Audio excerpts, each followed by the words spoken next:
Hey! Good morning, everybody. Where's Rafe? I think he's Number pooping. 2? Yeah. I don't know, man. Not in the jock bathroom, that's for sure. No. I have gotten so many people stopping me in the halls and saying thank you for the sign you put up. Yeah. It says, so Learn put a sign up on Tuesday. Yeah, I think so. It hangs above the toilet in the one-seater on-air personality bathroom. Yes. And it says this is a number 1 zone. And it number has- 1 zone only. And it has a little Ren and Stimpy looking toilet. Well, yeah. And that sign's held. Yeah, both pieces of Scotch tape are holding strong. That's good. Nobody's touched I'm it. meaning that Melted. nobody's taken it off. I know, that's what I'm saying. If anybody, I would have thought maybe John Kay, the general manager, would have removed the sign. Right. With the well, there's a lot of sponsors that walk through here, and we don't want to. They need to recognize, too. Yeah, but you know we what? don't wanna, John Kay is a man of virtue, and this is the jock bathroom. He's not a jock. He's not using that bathroom. Mm-hmm. He's a good man. He knows what he's doing. Guests will use that bathroom, so they'll walk a sponsor through, and hey, you need to go pee-pee before you go up the hallway? Yeah. I think he'll appreciate that our guests will not see streaks in the toilet. Bam. Yeah. Boom. Amen. Yep. Yeah, I think this is pro company. Yeah. This is helping things out. There should maybe be a sign on it. Maybe it's on the inside, too, if you don't want it on the outside. It says jock and guest bathroom only. Or jock and guest Stay bathroom. out, salespeople. Yeah. Stay out. We know it's you turning up our throne.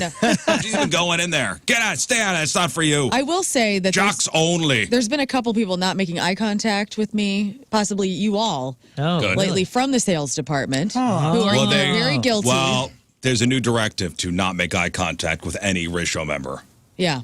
in the hallway. It's like who was the was it Donna Summer? Who was the diva? the diva that was like, don't look at me in the eye? Those are you hear those stories all the time. There was one about Ellen too. Yeah. And Mariah Carey. Mariah Carey. Ray Charles. You're not supposed to look at them directly. Scott, damn it, Scott. Come on. The don't look He me is in the eye blind, thing. Scott. I wonder if the first time that was thrown out there, it was a brown M&M thing. And by that, I mean, Van Halen caught a lot of heck in the outer world, if you will, when somebody leaked their writer and it said that they wanted the brown M&Ms taken out of a bowl of M&Ms. But that was a test. The reason being is there's, $4 million of thousands and thousands of pounds of gear hanging above your head. And we've all seen those shows where the production has come down and nearly crushed. Not to mention pyro and dangerous things. Right. So that's all on a production rider. And the reason that Van Halen was throwing the brown M&M thing in there was to see and to make sure that if they showed up and there were brown M&Ms in there, well, then they didn't read the entire thing. Right. And if they didn't read the entire thing for the dressing room, what did they possibly miss as far as the safety stuff goes on the production end? So they would just leave. They're like, this is not a safe place. And remember, what was it, Timberlake that, or Christina Aguilera that canceled the show or something because I think it crashed down during sound check? Oh, my. Do you remember this? It was just a couple years ago.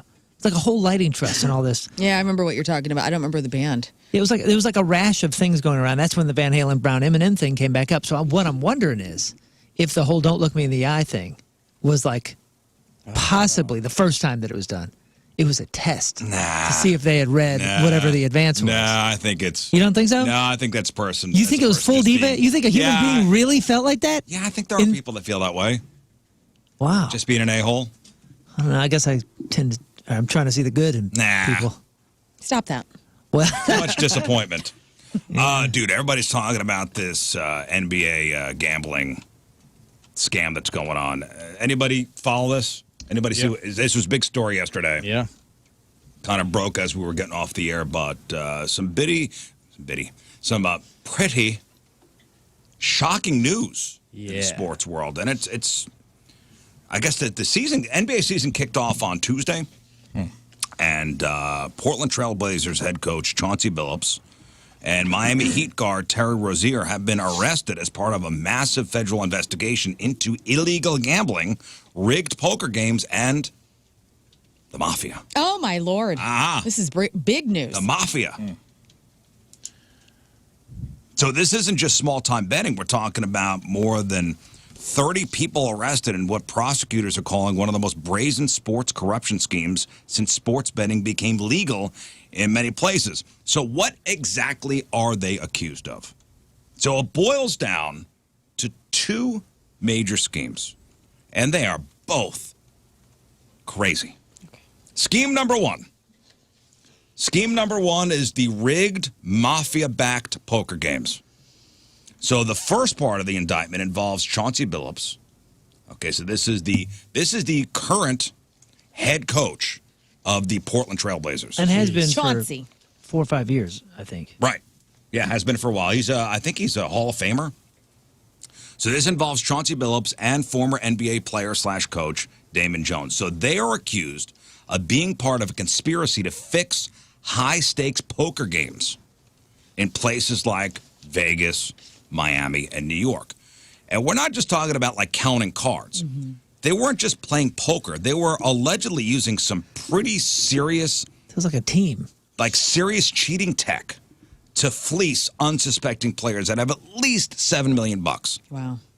So according to authorities, they were using altered card shuffling machines, hidden cameras and poker chip trays, special sunglasses to see marked cards, and even X-ray equipment built into the table.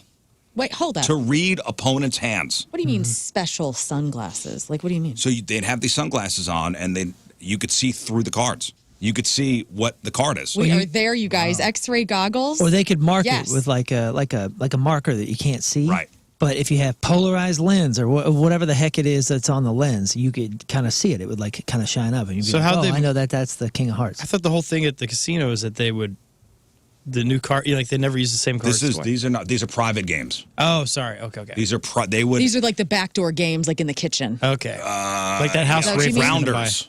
Yeah. Right. Hey, we got a private poker game going on Saturday. High stakes. Yeah. Invite only. And hey, Chauncey Billups is going to be there. That's sweet. Like, hey, there's a couple NBA players going to be there. So they'd have these. I saw somebody demonstrated on TV yesterday how these glasses work. So you'd put on the glasses and you could see. Yeah, they'd mark the cards. Mm-hmm. And the X-ray tables. I don't understand. I think it was a machine. I think it was one of them. Not a dealer machine, but like the holder of some sort could see what the cards were passing out, and it was like sending it to somebody who then had maybe an earpiece with somebody on the table, and then they would like tap the table in certain signals to kind of show the co-conspirators what the next move was. Interesting. Like what their hands were. There was like a team. Right. And to make it even more like a movie script, these illegal games were reportedly backed by New York's La Cosa Nostra families. The Gambinos. What did you just say? Allegedly. The Loga Crosta. No, what? come on. Say it again. La Cosa Nostra. La Cosa Nostra. The Gambinos, the Genovese, the Bonanno families. I don't know who these people are. These are crime families. Well, there's a good reason I don't know who they are, okay? So the mafia allegedly got a cut of the profits and used violence and extortion to collect debts. So, hey, you lost this amount of money in the poker game? I'm breaking your knees if you don't pay. I'm breaking your knees if you don't pay up. Into the oven with you. Get your Italian hand out. How you going to dunk with one leg? That's right. Well, so they were using, I think, the NBA players to lure high-stakes people in. Like people with money. Hey, we're playing these high-stakes poker games. Yeah. Some of these NBA players are going to be there. It's legit. So... That's scary. I'm glad I don't gamble. Okay, and scheme number 2. So that's scheme number 1. Scheme number 2 is the insider sports betting ring. So the second scheme, which involves Terry Rozier, who played for the Miami Heat, and Damon Jones. It's all about illegal sports betting. So they're accused of using insider information about NBA players to place fraudulent bets. So here's how this allegedly worked. So they would get private information about a player's health or availability for a game the public didn't have. Then they would they would use this info to place prop bets, which are wagers on specific players' performance, like whether they will score over or under a certain number of points. So, for example, Terry Rozier, again, he played for the Miami Heat. He would say, hey, I'm going to take myself out of the game at a certain point. So bet the under on how many points I get for the game. So he would then pass this information on Yeah. to other people, and they would be on FanDuel, they would be on DraftKings or any of the other sites, and they would put bets on, Rozier's going to score under 15 points this game. Question. I'm sorry. Yes, 'Cause hello. I'm ignorant in all this. Yeah, I'm ignorant. I'm ignorant. So Shohei Ohtani's manager or whatever, his financial Translator. guy, didn't he get in trouble for something like this? But I think that thing was he was taking money from Shohei Ohtani. out of Shohei Ohtani's bank account and placing bets. But there was something like this sort of stuff going on. Like, is this very Well, common? That's an interesting conversation, possibly for another day, Oh, no. with the Otani thing. Oh. But they're saying that the interesting parallel to that might be LeBron James, because I think he got rated. My king, I LeBron. I think he got rated yesterday because he was a part of something, whether he knew it or not. They shared injury information Right. about LeBron. So like that LeBron, people didn't have. Yeah, LeBron had like a sore ankle, and they were saying like he might sit out this game. So I forget the guy, but one of the guys called this dude who's in St. Louis, by the way. Yeah, St. Louis. Called the St. Louis dude. St. Louis would call New York and say, "Hey, LeBron has a sore ankle this game. He's sitting out, so bet on the Timberwolves to win this game." So they would do that, knowing what no one else knew, that LeBron wasn't going to play. Sports be shady as hell. Right. So these prop bets, you could bet on how many rebounds somebody's going to get, how many points somebody's going to get. You could bet over or under the amount. Right. So this guy would get insider information, would pass it on, probably get a cut of what everybody won. And in fact, there was last year, I think it was on FanDuel. They could see like, oh man, there's a lot of action on something that's unusual. Oh yeah, what was Yeah. that? Because there was one particular thing that kind of hit the news because people were talking like It was like a random player that hardly ever got in. And That was a local St. Louis player who got busted for that. Great. But I'm glad we're this connected. too. So the most damning example involves Rozier himself. So back in March of 2023, when he was with the Charlotte Hornets, he allegedly told people he was planning to leave the game against the New Orleans Pelicans early with a fake injury. So he played just under 10 minutes before leaving with a quote-unquote foot issue. This allowed gamblers in the know to be betting the under on all the stats for that night and then cash in. And at the time, many fans and bettors on social media were furious, saying something shady's going on here. And it turns out they may have been right. Now, the investigation also revealed that this group shared inside info on the injury status of other major stars like LeBron and Anthony Davis and Damian Lillard to place bets, though those players are not accused of any wrongdoing. Okay. So, both Chauncey Billups and Terry Rozier have been placed on leave from their teams. The NBA says it's cooperating with authorities and that the integrity of our games, remain top priority. Mm-hmm. And for his part, Terry Rozier, his lawyer, claims his client is not a gambler. He's been unfairly targeted. Another question. Again, Yes. I don't know anything about any Please. of this. Pete Rose, before he died, and then posthumously went into Hall of Fame, right? He did not. Oh, he did not. Oh, No. R.I.P. Didn't he get in trouble for something like this? His thing was He bet on himself. he bet on his own games. Well, always bet on yourself. Now he says, talking first of all, about? he says he never bet that he would lose. Always bet that he won. Yeah, which it's just does confidence. matter. Yes. Sure. It does. It does He change was it. betting on himself, and they were like, absolutely not, Pete Rose. Well, also if you're a player, not supposed to bet anything. Well, You're not- but they clearly are. I mean, as we can see, Yeah. like there's all sorts of participation. Well, the NFL and the NCAA are smart because they just was it yesterday or a few days ago, they passed that it's okay to gamble if you're athletes, in their organizations. So they're going to try to get ahead of this thing where their players can't come down in this. They made it okay for them to gamble on games. Looks like it. I mean, they're allowed to start Show betting your on work. sports. Send me an article. Okay. That's game changing, if you will.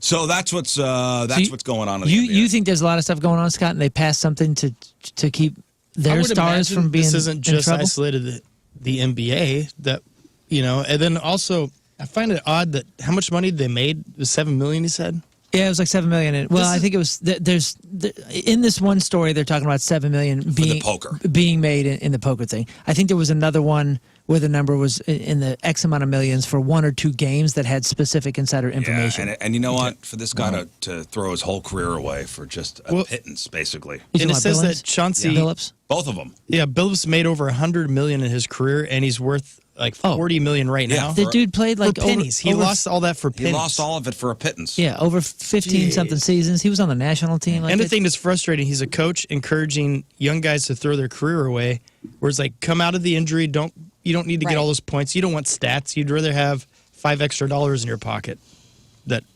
isn't going to be there now. Bunch of turds, all of them. Well, one guy that I get behind his gambling scheme, I did read an article about the guy who bet that someone would streak at the Super Bowl, and then he streaked at the Super Bowl. He bet $50,000 that there would be a Super Bowl streaker, bought a ticket, took his clothes off. Remember when they streaked the Super Bowl, the Chiefs, a couple years ago? When Mahomes was getting ready to hike the ball? Yeah, but didn't they invalidate the bet, though? I think the bookmaker would go, no, you can't, because you influenced the bet. I don't know. Man, that's I just read an article that he got paid out like $370,000 with a $1,000 fine, and I was like, I'm okay with this one. I would think that like whoever put the prop out there would then go, no, you can't influence can't influence it that way. Well, did they say that, Phil? I don't know. He's like, I didn't say it wouldn't be me. I just said there'd be a streaker. I was on board with that, guys. Well, yeah. There's a lot of risk involved in that. That was a performance-based betting on yourself that you could get on the field and get out there. The Ohtani thing was so interesting when that happened, because it was like this is baseball's Prince, King. You know what I mean? You can't have him wrapped up in anything. So the people that were like, wait a second, what? Everybody's like, shh. It was the translator. And it all makes sense. They were saying the translator. Shut up and buy a ticket. The translator was taking his money out of his account without him knowing and placing bets. Yeah. It's like the old rumor that Michael Jordan, quote unquote, retired the first time to go play baseball because he was busted for gambling. That was the meme that was going around yesterday. It was like, oh, the NBA has been through this before. We know how to handle players that get in trouble for betting, and it was just a picture of Michael swinging a bat. Yeah, Michael Jordan went to go play baseball for a couple years. That was so weird. That was like Garth Brooks being Chris Gaines for like a minute, you know? Well, apparently, and I didn't even know this, which is wild that I'm a huge Garth fan, didn't know. That was for a movie that never came out. Oh. Well, that makes more sense. It was supposed to be, it was supposed to be a big thing, but it just didn't work, and they just scrapped it. Yeah, there was like a movie. There was like a character. He was playing a character in a movie or something, and the movie didn't happen. And he had done this record that he actually liked, and was like, "Well, let's." Was it a put it out and see what Screamo happens." record? Who knows Was it Hawthorne Heights before Hawthorne Heights existed? So this is NCAA approves allowing student athletes to bet on pro sports. Yeah, not on the NCAA itself. And they can't bet on themselves. Yeah. And it didn't say anything about pro athletes betting on games or anything. This is just NCAA allowing student athletes to bet on pro sports. But they and the NFL both approved that their athletes can now bet on all sports. NFL players can gamble on other sports, but not on the NFL. Yeah. So it does make it. But it's also hilarious. It's like now the college kids have money. It's like, well, can't let them have all that money. We got to have them lose a little bit of it. I think we all need to chill. All right. Everybody needs to chill. You know what? Chill and listen to The Life of Chris Gaines. Mm-hmm. Yep. We all need to chill. Maybe we all need a dark retreat. Oh, what is that? Tell me more. You ready for this? I am. Oh, is this the guy that beats you and buries you alive? No. It's like a haunted house retreat? No. Oh, the McCamey Mansion? Yeah, that terrifying guy. No. I'm going to go through all my Friday leftovers here. These are stories I was kind of sitting on all week, and Learn sent me this earlier this week. So what's the latest wild trend for the super rich and famous looking for the next level of self-improvement? Sounds like it's the dark retreat. Forget juice cleanses. Forget silent meditation. Forget coffee colonics. And salmon sperm facial. Forget it. Forget it. The new spiritual frontier is the dark retreat. And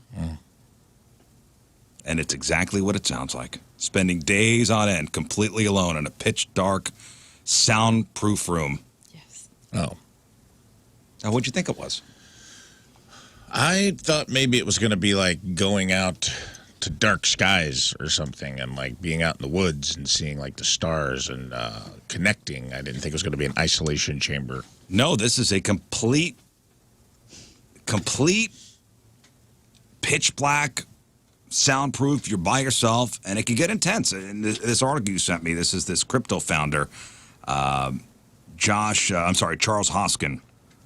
He's the guy behind Cardano, as a multi-billion-dollar cryptocurrency. He decided to spend 5 days in a dark retreat to, quote, gain a deeper understanding of myself. He lasted 12 hours before fleeing in terror. Yeah, this is solitary confinement for rich people. So it's like 12 the hours. floating thing, like float SEO kind of, but long term. Yes. Okay.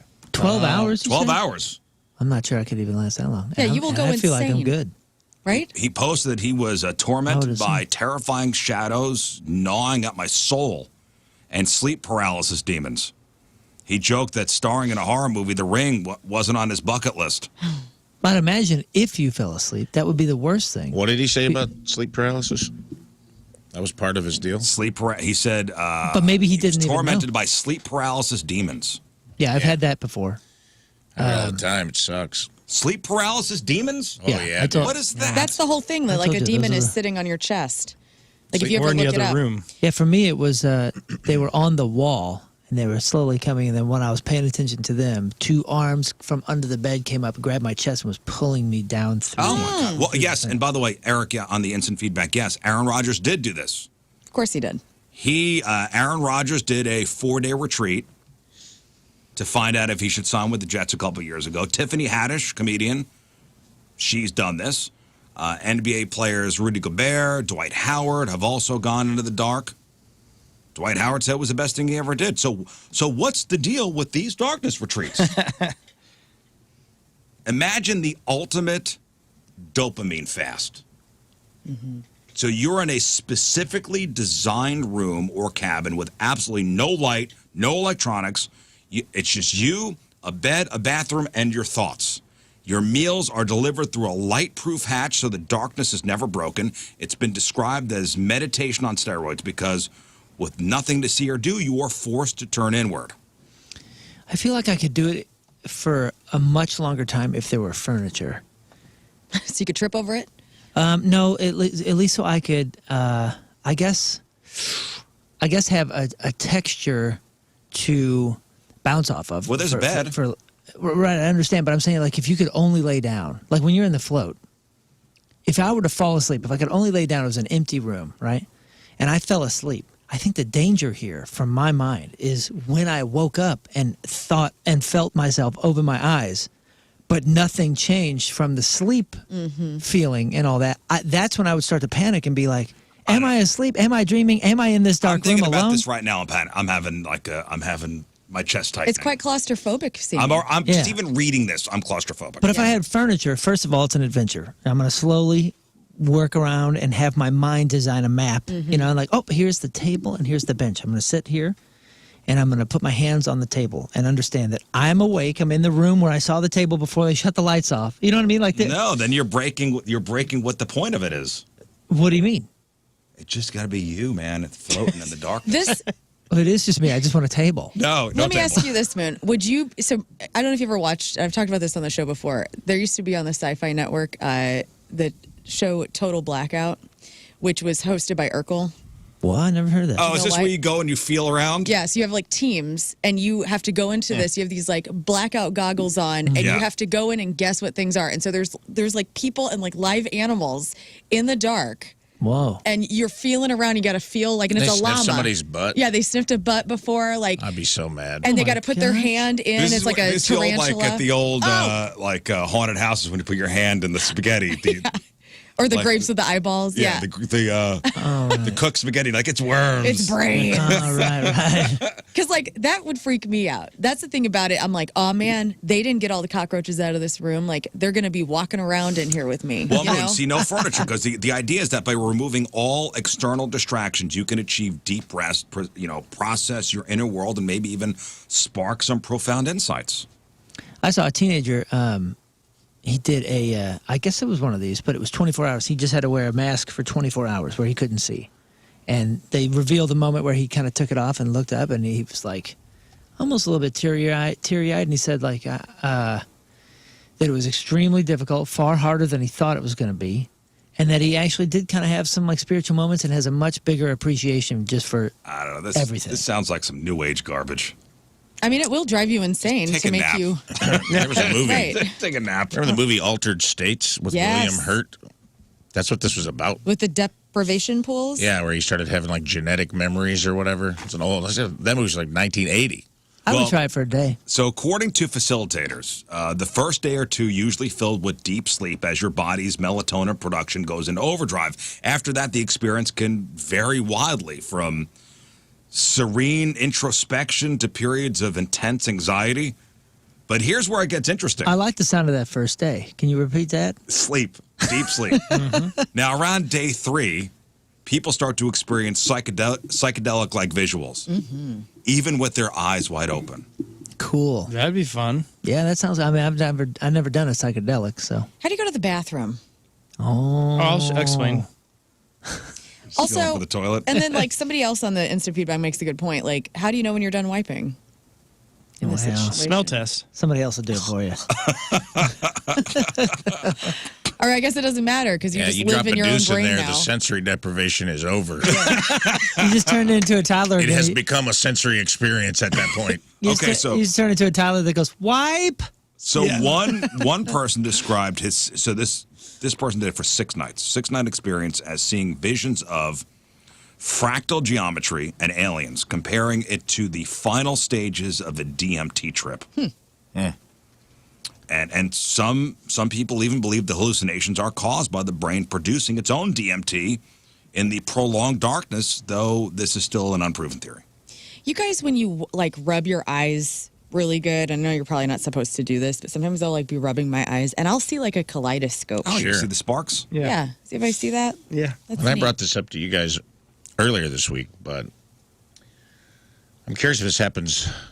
I was talking about like, you're falling asleep and then you start to dream, but you're caught in between worlds where like you know that you're still awake and you're laying on the couch or whatever and you're falling asleep. Like you're fully aware consciously that you're going, but you're not asleep yet, but a dream script has started to run where you can like, I can watch my dream like a movie. I can't influence it. It's not like a lucid dream. I can just view it. But be fully aware that I'm viewing a dream. Because I had a dream I was sitting around smoking cigarettes with like dressed in 70s clothes with, I don't know. Cool. It was in like that. Really looking cool, huh? Oh, it was one of those in a very white trash Southern Illinois moment, like those big wooden spools that they put cable around. Oh, that was your coffee table. coffee table? You were living coffee the Boogie Night scene where the guy keeps lighting lady fingers behind It him. might have been, dude. And then like we were all smoking Alpha cigs, Molina? and in the middle of the thing was like one of those yellow ashtrays from the 70s and 80s. Like a heavy ashtray? big heavy glass, like yellow, almost frosted glass ashtray that everyone's grandma had. And we were all just ripping darts, and it was like me and 5 other dudes whose faces were kind of blurred out. This one guy's been showing up in my dreams a lot. I don't know who it is. Some sort of, who knows what's going on. But I was fully aware. I'm like, oh man, I'm ripping darts. Like, why am I dreaming about smoking? I was like analyzing the thing as it was happening, and I'm curious if people have that. Is that a normal thing? Because I have every sleep disorder. I have sleep paralysis, like you guys talked about. I've never experienced that before. Like an in between. Where you're kind of in between worlds. You're like, I am aware that I'm aware of myself, that I'm falling asleep. I'm still awake enough to know what's happening, but I'm also viewing a No, dream. I don't think I ever have. I think I just if that happens, I Message I know me, I'm- email me if this is normal, people. I've had it. Well, didn't you have that as a kid in elementary? Don't you remember dozing off in class and you know you're asleep, but you also are telling yourself to wake up because you're in class and you can see everything kind of? Not class, but I've done that too. Yeah. Like sometimes at the airport, whenever you got a layover or something, you're like, stay awake. Yeah, it's kind of like the hypnagogic hallucinations, Rafe, where it's different, but it's similar. Where I see spiders in my bed, they're not really there, but I know that I'm like, oh, I'm deeply hallucinating Oh right man, now. I did that once driving. I was up for like 36 no. hours straight. I was driving home from Latrobe, Pennsylvania. The Rolling Rock Town Fair, driving from Latrobe, Pennsylvania to New York City. And I was in a radio station vehicle.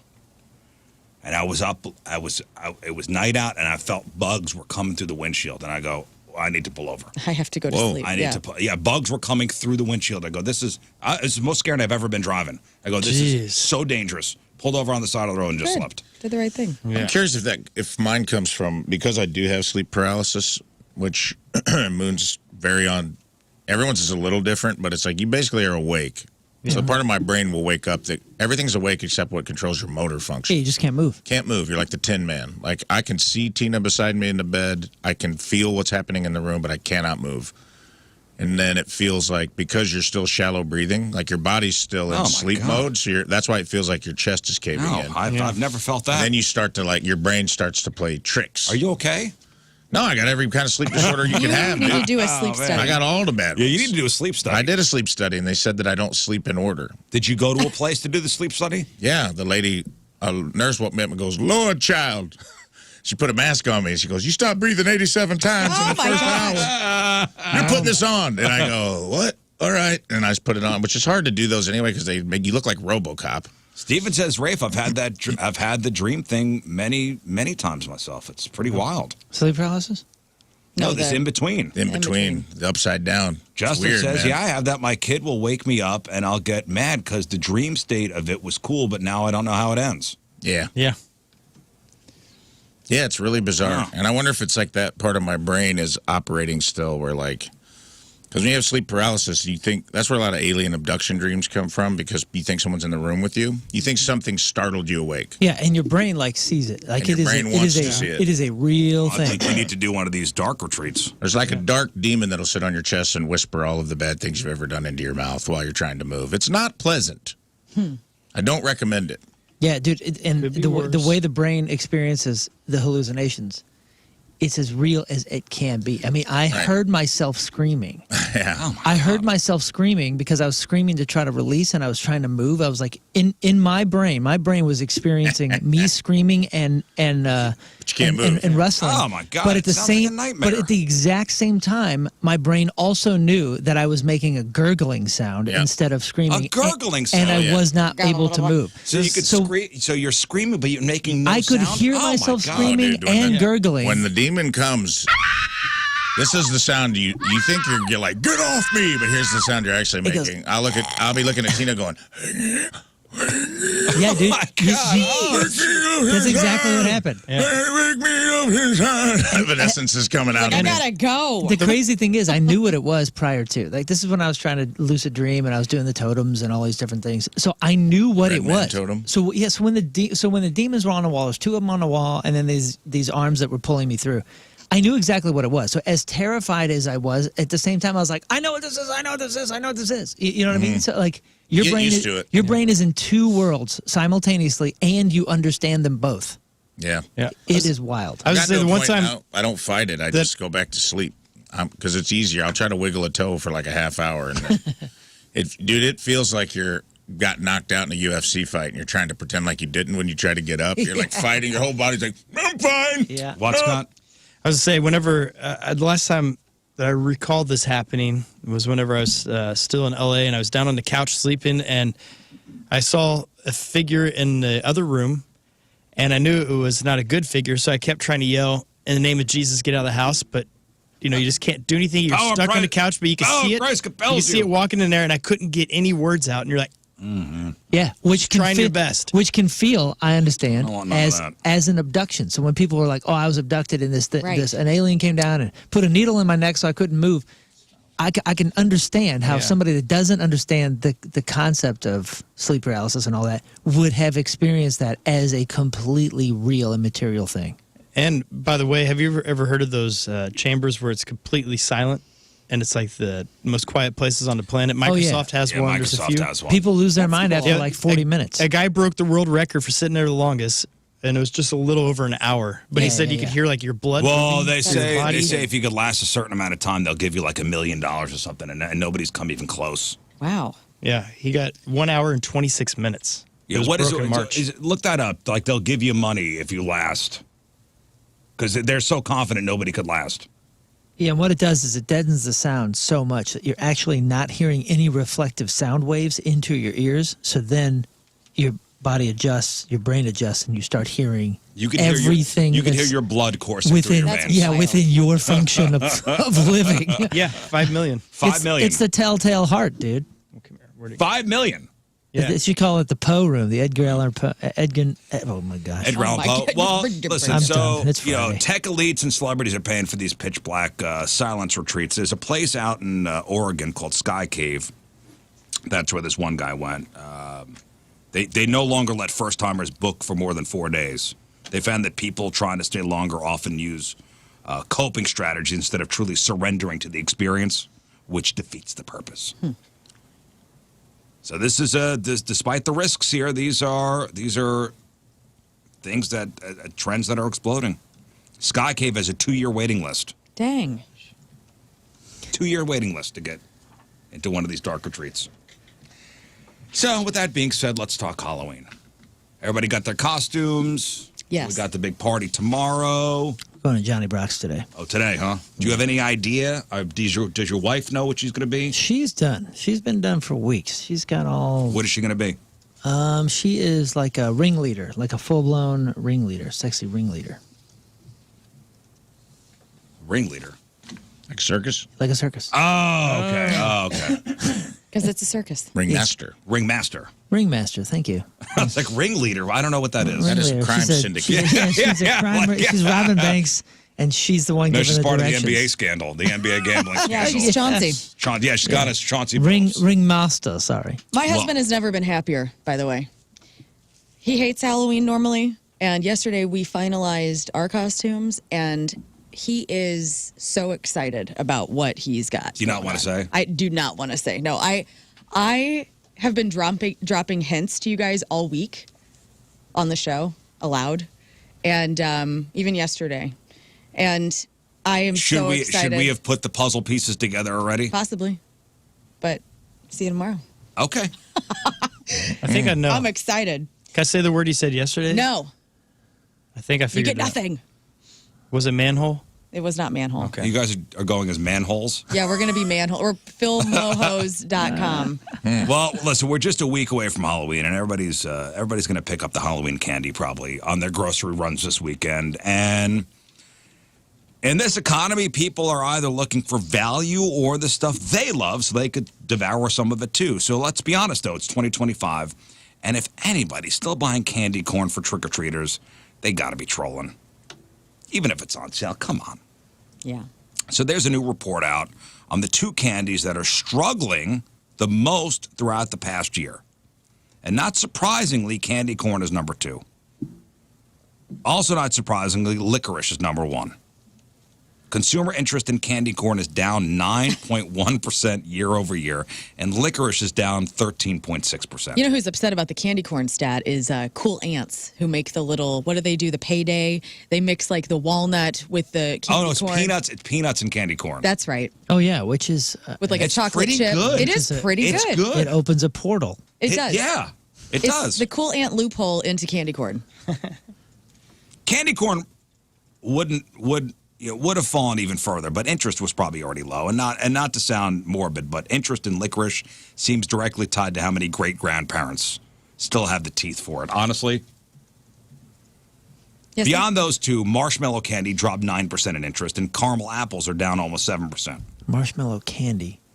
Yeah. Yeah, like a chocolate covered marshmallow. There's a bar out there. I don't remember what it's called. Malamar? Possibly. Where it's just you bite into it and it's just you're biting into a Those damn are marshmallow. great. Those are great. Those are great. Well- Malamar plays for the Yankees. how does that? This is Big Peep, Roberto dude. Malamar? Yeah.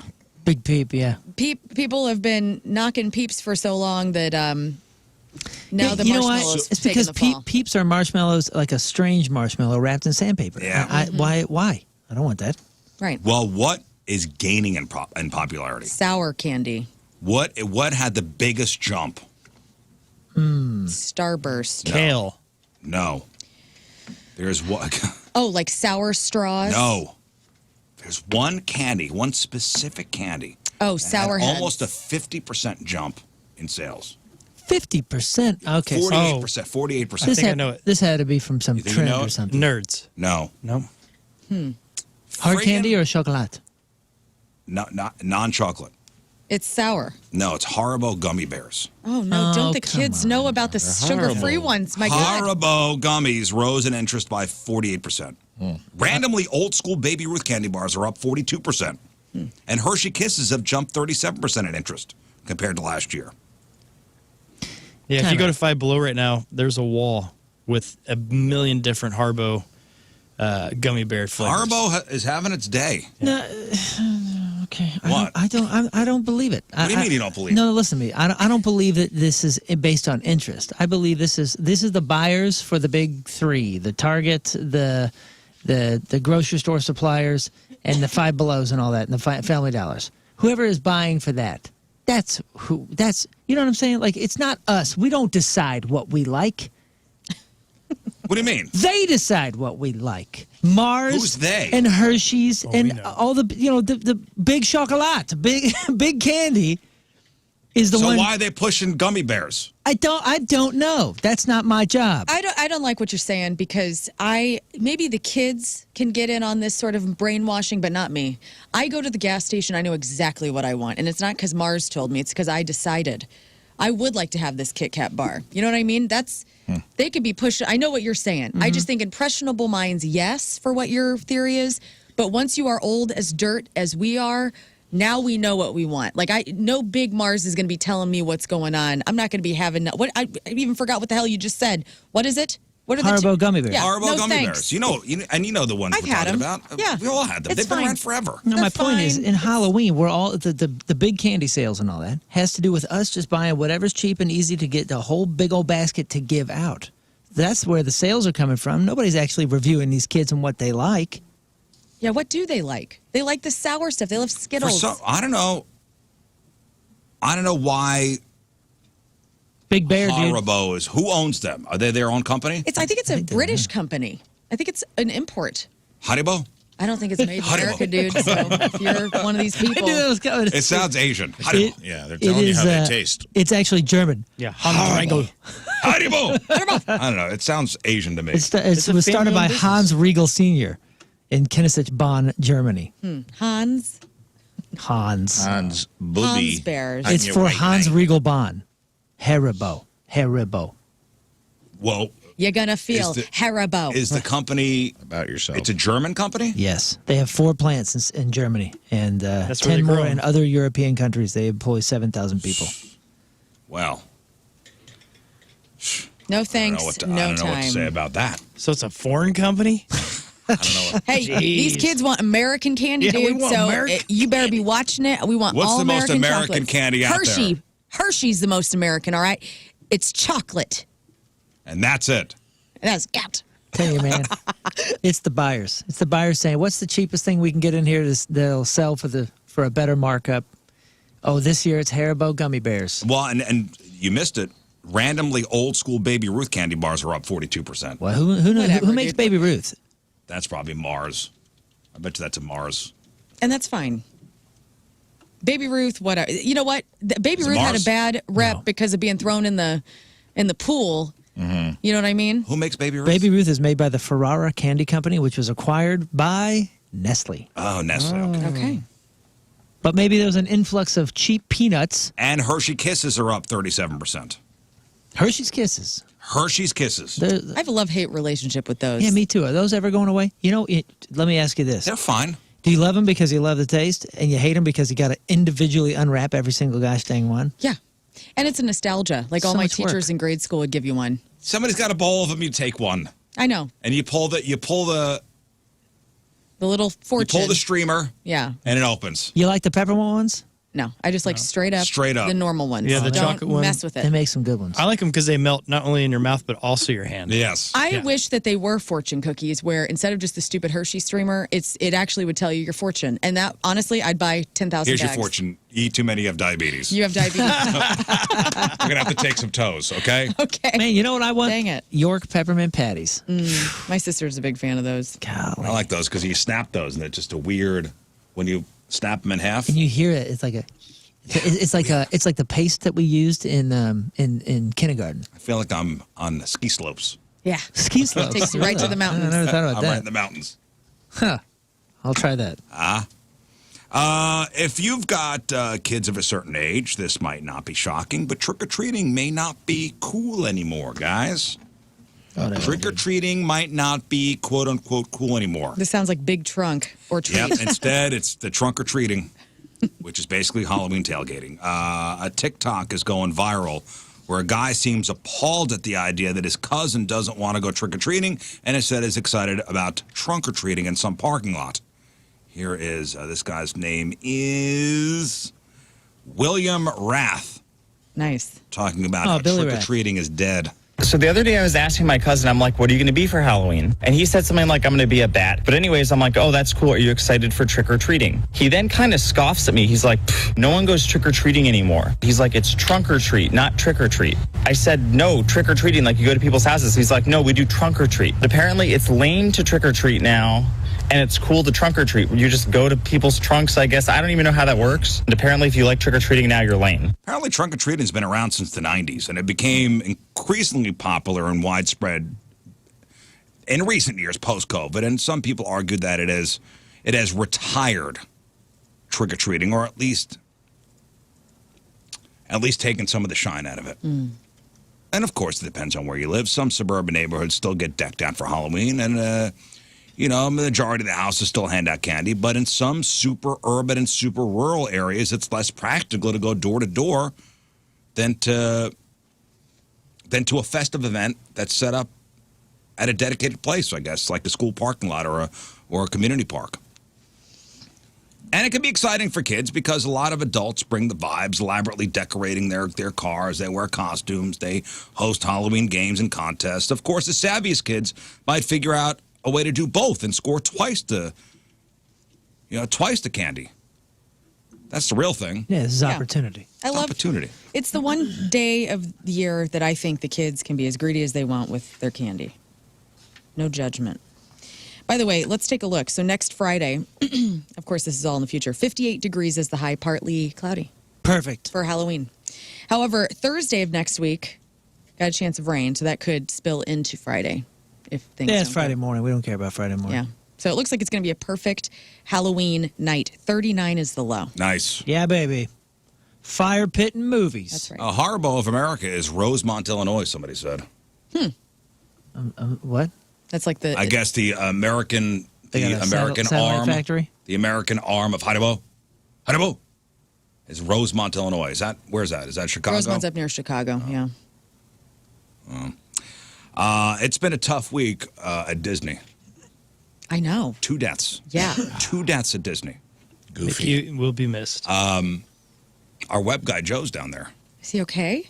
I don't know. What? Web guy, our webmaster Joe is down at Disney. Happiest place on earth, huh? For the second time in just 7 days, a guest visiting Walt Disney World has passed away. The most recent incident happened Tuesday at Disney's Fort Wilderness Resort and Campground. Oh shoot, that's where we stayed. You okay? I'm okay. I'm saying, what a place to go. There? Yeah, it's wonderful. I loved it. A guy in his 60s was found unresponsive in his room by his wife. She had last spoken to him just after 7 a.m., called 911. When she returned to find him, emergency services arrived, used a defibrillator. In his rushing room? him to a nearby hospital. Yeah, sadly pronounced dead. That's terrible. In his room is a campground. Maybe you can rent. It's maybe in his bedroom. Well, it's in the resort RV. and campground.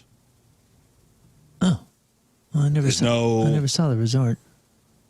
There's multiple no pools cabins or anything. Maybe there's multiple pools on a bunch of different loops where you put your RVs and tents and things. It is freaking sweet. It's right there on the water. You take a boat across to Magic Kingdom. Gosh, Yeah, dang, this guy it's so had a cool. series of health issues, hypertension. He had liver disease. This whole thing. Hey, he didn't die in the park though. Well, this other woman did. Well, she was at the Contemporary Resort, which is right next to the Magic Kingdom. This is the Tuesday before. Didn't die in the resort. A woman named Summer Equitz. After her death, rumors began flying around on social media with many people speculating that she had been hit by the monorail. Oh my gosh! Her body was found on the tracks. Wow. Are you serious? Yeah. How does that happen? But the medical examiner's office ruled her death a suicide caused by multiple blunt impact injuries. It's terrible. Well, Yeah, that was. sorry to hear that. Yeah. Not in the park, though. Doesn't count. But, I mean, hear me out. Could be a little bit of a morbid take. You're going to haunt a place forever. Why not be the happiest place on earth? Sure. Okay. Sure. Which brings me to this question. And what is the law here in Missouri? If somebody dies in the house, do they have to disclose it? I don't think they do, right? We looked this up recently. Yeah. I don't think they do. Because there's somebody surveyed almost 6,000 adults. Do you think that people selling a house should be required to disclose recent deaths that have occurred in it? Missouri does not require sellers to disclose a death in a home unless it was a homicide, suicide, or another felony. I think I'm okay with that. Yeah. I don't think you should. Yeah, I think that's really good. That's a good law. Somebody sued someone, and I did a pod about this.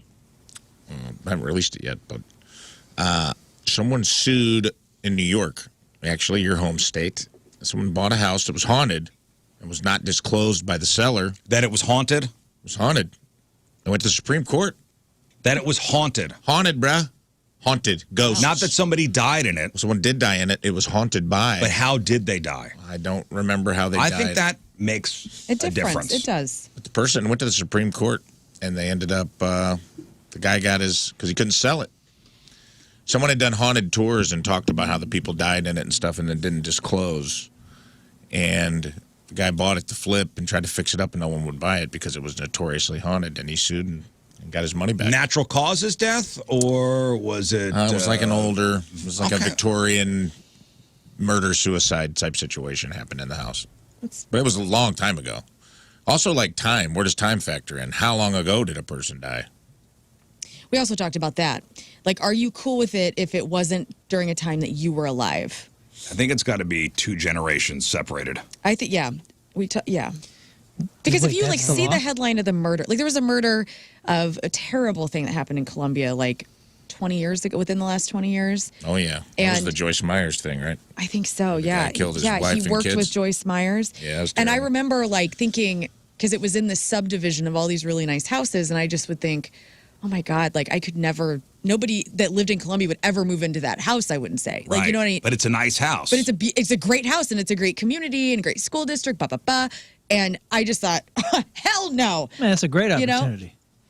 Some people don't care. Yeah. They get a good deal on a house, they lower the price because somebody was murdered in it. Yeah, that's a great opportunity. Now, it sucks for the seller, though. And that's why I think you shouldn't have to disclose. If somebody was murdered in the house? Okay, maybe you should have to disclose that. Like I said, I think that law is kind of spot on because it's a nice balance of the two. Right. And natural causes? Nah. Yeah, and you're talking about something that could be a result of the neighborhood, shall we say. So if it's a murder and you're like, well, I need to look in. Is this a murder because it was a crime of passion, an isolated incident, if you will, or is it something where somebody was trying to get robbed and then they were murdered in there because the neighborhood's not that safe? So I would like that information so I could dig a little deeper. But if it was a personal thing that was isolated, had nothing to do with anything else, and it's not going to affect the future, I'd be like, okay, yeah. Because whatever. even if it does turn away 1 or 2 people, those are 2 potential buyers. So Illinois law does not require disclose of a death in a house. At all, period, At all. nothing. Period. Mm-hmm. Huh. Yeah, man, I think it's all good. I think we get wrapped up in some real weird details that if you just take a second or third step down that route, you're going to find that people are dead everywhere. These are the numbers. In a survey of almost 6,000 U.S. adults, do you think that people selling a house should be required to disclose recent deaths that have occurred in it? 35% said yes, all deaths. Oh, that's absurd. I'm telling you the numbers. That's crazy. 35% yes, all deaths. 23% yes, but only deaths due to murder, which is, I think, where I sit. Rizz, I sit there. Rizz, where do you want to die? You want to die in a hospital or a nursing home? I want to get hit by the monorail at Disney. No, you don't. Okay, if you can't make that happen, if I can't make that dream come true, you probably want to die at home, right? Like naturally. Right, at home. In your sleep, in your bed. Yeah, sure. Right. Yeah, no, I know. That's why I'm okay with them. Yes, but only deaths due to murder. And you hear about this all the time. People of means, a lot of times their last wish is, hey, I just want to die at home. Can you help that? Help make that happen? And that's why I'm on the yes, only due to murder disclosure. And 25% said no. You should not be required. Have you ever been in a house that you believe was haunted? Yes, always. I live in one. Do you think your house There's is a man haunted? that haunts my house. Yes, he clapped. You know, it's either exploding head syndrome or it's a ghost. Those are the only two things. Because I'm the only You one think you hearing have it. exploding head syndrome? Hey, man, put in a clapper. Sometimes. Put in a clapper Oh, yeah. light. The lights come on and If off. the lights start Not coming a on bad and off, idea. it's him. Merry Christmas to me. If the lights don't move when you hear the clap, it's you. Yeah. Tim doesn't hear the clap. I do. My wife and my mother were convinced our last house before we moved into this Wildwood house was haunted. In Soulard? Is that the one in Soulard? No, we were in Chesterfield. Oh. They were convinced. The one with the dually? Yeah. They were convinced. Why? Because the woods were Oh. cool looking in the back. The one with the cemetery in the backyard? Yeah, the one buried on top. The one built on top of the old Indian burial ground. Yes. Yeah. Yes, that house exactly. Yeah. But you think you've ever lived in a haunted house? I've lived in some weird houses that don't necessarily have the same vibe as others, but no, I don't know. No, I don't. My mom claimed the house that whenever I was first born, that they lived in here in St. Louis, that they would always hear, like she always called it a friendly ghost, and she thinks it was like an old guy or something, because you could be down in the basement and you hear people, like hear the footsteps go down the hallway, and then hear doors open or something like that, and she'd go up and nothing was there, and then you come back down, you hear it walk again. This was one of those interesting ones. Rafe, what level of haunting should require, and great question, 618, what level of haunting should require that you disclose it? Just a little poltergeist playing pranks? Yeah, furniture moving. That's a level 2. Or 618 says question. conjuring style hostile demonic entities. I think hostility matters. Well, There should be a hostility scale of like, yes, I have a ghost. He or she just kind of hangs out, you know. I see her every once in a while. Or if you have one that's like, you know, well, this one actually sucks your toes at night. You need to know that. You need to know if you get your toes sucked by a demonic entity every night. Right. So it depends on what kind of level of action we're getting from these ghosts. Yeah. The activity. How What good is is the aim? paranormal Whatever. activity? All the realtors listening, you're like, oh, man. Ah, jeez. What do I gotta Shut do up, here? everybody. I Some don't. people will look for it. Hey, this house has, three bathrooms, Yeah. 4 bedrooms, and a poltergeist that'll suck your toes at night. Yeah. Yes. I'd also want to know how accurate its throwing is, in case it picks up the knives. Can it actually hit its target, or is it a bad aim? Yeah, 314. And I'm with you. Believing in haunted houses as an adult is wild to me. Well, Yeah, you're well, wild to I me know. that you have no fun. Listen, it's a I three. have This fun. is a How's that not- 3-bedroom, 2.5. I'm having bath. fun not being in a haunted house and worrying about it. Well, I don't want that life. You said you have exploding head syndrome or it's a ghost. How is That's that right, fun? Rizz. How is that fun? I don't know. In I'm any having way? a great time over here. Also, every house that I've ever walked through, like when Tim and I are trying to buy a home, I am looking for the vibe that it is haunted. I'm not saying that's a bad thing necessarily. I'm just saying I like a little soul within the walls. You know what I mean? Well, I'm telling you right now, if I, go in a house, I'm haunting the hell out of it. here we have a 1,300. possible. Here we have a 1,300 square foot, 3-bath, 2 ghost house. It's on for sale. Great backyard. $10,000 off. Like if I were a realtor, which maybe I will be one day, I would be doing a promotion right now where we would be showing all of the haunted houses around St. Louis. Oh, you're interested in a spooktacular home sale? Yes, I am. A spooktacular way. Victorian. Yes. I love that. Those houses are only for sale in October. We hold them back. Well, this house comes with all the appliances: refrigerator, stove. Actually, just put in a tankless water heater and an 18th century lighthouse sailor who wanders the halls living with the guilt of 3 ship crashes he caused by not lighting the lighthouse during a I'll fog. take it. So, would you like to put in an offer? I'd have it in by the end of the day. No. It's a hot 100,000 over item. asking. I ain't afraid of no ghosts. 16% of people say they've lived in a haunted house. 11% say they've visited one but never lived in one. 6% said no, but I'd like to. If there's a haunted house that exists on this planet, if there is one, it is Scott's grandma's house. 24% Grandma's say just I do old. not I want to believe come over to houses your can be grandma's haunted. house. Yo, you would have a field day. I know. It would creep you out. Get the haunted souls guys it's down the there. strangest creepiest, even the way that it's built and you have to walk through it. Is this in Shelbina? Yeah. It's in downtown Shelbina, and it is, I mean, Does your grandmother haunt it? picturesque. No. If anyone out there is filming a ghost story thing and you need a house as like the perfect setting, his grandmother's We house know is that. Let's built get the for it. Haunted Well, Souls guys listen, in We've there. kind of, we have the authority of Jesus, so it kind of ruins the whole fun there. Okay, It well, just- okay, not your house then. Okay. Listen, my cousin yeah. Carrie and Oh, yeah. I. Sheriff Jesus is on. Well, no, there's. I get it, It's Scott. amazing stuff. My uncle had to kick something out not long ago, and it was interesting. You had an exorcism at your house? So you believe in it, Well, I believe there's demons. Yeah. and it haunted But the all- house. No, I mean they Ghosts can come in aren't your demons. homes. Yeah, they can come in. Hold up. Well, your uncle got him out of there. Yeah. Do you believe ghosts are demons? Yeah. Oh. Yeah. Oh, no. See, I believe that we all have souls and they're just out sometimes. Well, Listen, my cousin Carrie and I have thought deeply about buying our grandmother's house down in West Frankfort, Illinois. In fact, we were down there for a wedding a couple weeks ago, and my cousins went and knocked on the door because it was for sale. And we were like, are we all throwing in on this house? Because that's the house where my dad died and my grandmother died. So I would love to have that house. And if we all threw in on it and turned it into a Verbo and had it as a little vacation house. You think your dad haunts that house? Absolutely, I do. And you My think your dad- grandmother also haunts the house? Yes, I think that because they both died in that home, Whoa. they are there. I also think my dad haunts his original house that my aunt lives in. Well, he's a busy feller. How's he is. supposed to only get back? haunt Well, one house. No, he's How do you everywhere. get? How do you get You back can't and haunt forth? two houses. One or the other. he also haunts a bass tracker boat that he used to have. Yes, that I've been trying to track down. Let's go stay the night there, and then Okay. also we'll come up to that one because my grandpa died in that house. Perfect. So we're in good shape. I want to hear We'll more find out. about the uncle that gets called when a demon's on the loose. Yeah, who's that? That sounds like a cool guy. We should have him in. Like, Uncle Baby another Billy demon. Bobby. Call Uncle Rico. Get him in here.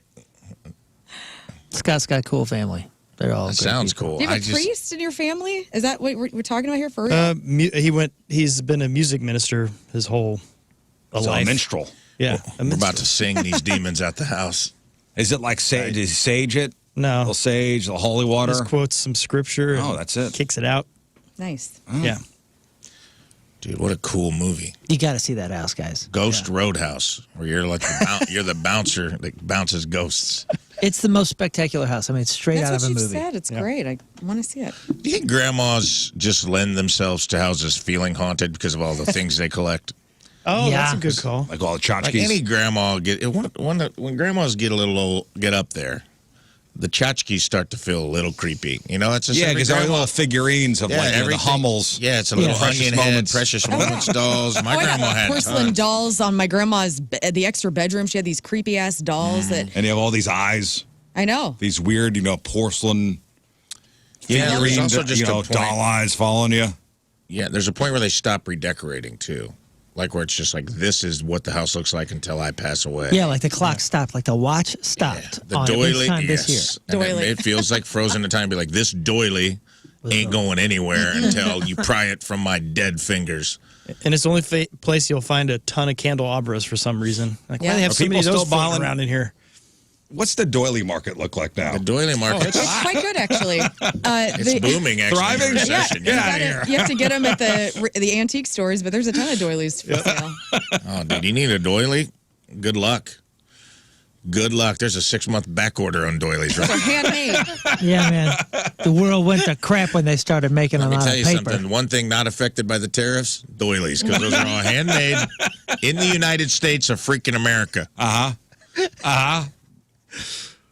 What are we doing with those? I don't know, but We're laying them on top of tables and we're putting a picture frame on that's top right. of them. We're laying them on a table and putting an old-timey water basin.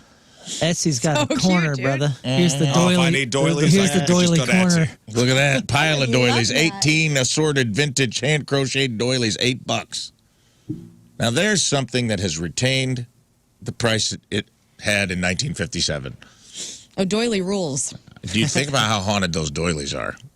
Dude, you buy an Etsy doily, Guaranteed it's coming. Wait, with you're the saying ghost. I get 18 doilies for $8? Yeah. How many At least grandmas? 6 ghosts. How many grandma souls entwined in And this? there's grandma's this is- blood. I'll bring that to Literally, my the house. blood of I'm gonna grandma's have to call pricked Scott's fingers uncle. are inside those doilies, dude. Of the mental health that was not being taken care of is in that doily. You know what I mean? Yes. Like, because older generations did not seek mental help. No. And so they would just doily. They would just make quilts and doilies and, what else? What are the things where you make pictures into the crocheting and then Needlepoint. Needlepoint. Needlepoint. 2 stores Yes. nearby. That's all mental health stuff, dude. Where you can Grandma's get 'em. blood is in the doily. That's why Grandpa and Grandma did not get a divorce because she was doiling out. That's right. Dollar Tree's got the paper ones. Hobby Lobby's got some. No, I don't want no paper ones. The blood of women's suffrage is in those doilies. Yes. 1,000. 18 for $8. 18 for $8, and your house will be haunted. I just feel think like- that grandma's houses feel that way. Like it'll be like an old timey water basin from like back when it's like the little bowl with like the pitcher in it, but now it's been transformed into art by your grandma sitting on a doily on Yeah, top those of are an old like chifferobe. bedpans. Yeah, It's because there's so much love there. Hey, can animals haunt things? Yes. Well, how about all They them can? fellers with the deer? Yes. Didn't your dad have a bunch of deer head up or something? My dad had a lot of geese, ducks, and like 1 or 2. My stepdad's the deer hunter in our Oh, family. okay. By the way, the way I just asked that question, they can? Like you're the authority of I know. animals haunting. really. Really, huh? I do So have your some good- dad's house has got your dad, your grandma, and a whole bunch of fowl. What if the And all our cat dogs. that your dad had the recliner? that he shot? Yeah, what if that cat haunts your house, your parents' house? It was a fun cat. That's a fun ghost. I believe that all of our That's a cool animals cat. stay with us forever. Like my best friend just had to put her dog down this week, and it's been awful. And I went over to her house to be with her, and I told her, I said, "Look, he's going to be with you forever." And and I think you have to give it up for. I don't think our souls and the souls of animals are just meant for this one waking consciousness life. I think that our energy stays with us, and it's such a beautiful thing to believe. What an awkward moment in heaven that'll be. All your pets, Yeah. they're gonna find out which one you like the most. They all come running That's all towards right. you Well, at the they gate. can all compete. You got to pet one first. I tell her. You bought that one Kong toys? I You never got verbalized. me Kong toys. I Yikes. verbalized that the other day. They're all going to come running up. I told Radio. I know who wins. I told Radio I love her so much. I love her even more than my childhood dog. I thought you were going to say more Oh, than your children. More than your children. More than my No, children. I did, but I did. I told her that. I was like, "Hey, man, I love you even more Not than me. that dog." I tell my cats all the time. I look at Clover and I'm like, I love you so much. I smush her little face. My childhood dog comes running at me, I'll kick my current dog right out of the way. What? Go, get out of here. My real love is coming. Oh, Black Tack will leap into my arms. This is the dog you could have been. This is the dog Black you've been, Tack is looking over the you've been Rainbow being, Bridge. You've been being compared to all your life, and you Is didn't that- measure up. Papa Rafe? I've been waiting to jump in a pile of leaves with you. Oh, Oh, man, I hope forever. that's true. Forever. I hope it's true. We're going to be up there jumping in all the leaves, Rafe. Everything's going to be a pile of leaves everywhere. I hope so. Well, Anyway, let's order some doilies. Okay. Well, yeah, I was going to say paper doilies, by the way, the market time to invest, it's right around almost 300 million right now, and they say it's going to go up to 357 million by 2032. Let's what? get in. So paper doilies, it's an over $300 million industry? Yes. Is that even going to keep up with inflation? I don't think I love your sure. NASDAQ. Inflation proof I'm not sure. Yeah. and recession proof. Well, then let's go through Grandma's house. Let's go. Come on. And, We're a doily show. Doilies.com. All right, let's do this. All right, today's Team Rizz member of the day is brought to us by Hot Shot Sports Bar and Grill. Score a shot at $10K during Blues away games this year at Hot Shot Sports Bar and Grill. Go to all the details at hotshotsnet.com. From Ellis Grove, Illinois, Barbie Troop is on. Barbie. All right, Team Rizz member of the day. Barbie is a longtime fan of the Rizz Show. She's even won 3 and 5 a couple years ago. Nice. For you. Got her husband listening to the show now, and he's obsessed. Barbie says, I love the first hour. Loves Rafe's in Memoriam. Loves Do It, Bitch. We'll play that next week. Barbie Troop from Ellis Grove is our Team Rizz member of the day. Get super sweet Team Rizz member of the day soccer jersey. Get yourself signed up 1057thepoint.com/Team Rizz. All right, we'll take a break. We'll come back with Crap on Celebrities. It is 7:15. It's Friday. First look at the traffic and weather. Moon coming at you. Traffic is brought to you by Golden Oak Lending. Do you need extra cash? Golden Oak Lending can convert your home's equity into cash in as little as 14 days. Let Golden Oak Lending cure your blues. Stop and go traffic, about 20-minute delay. 70 eastbound between Forestel and Winsville Parkway, between 203 and 208 exits. Your point forecast, a light shower is possible, mostly cloudy. High of 61 right now. It's 47 at the Point Studio.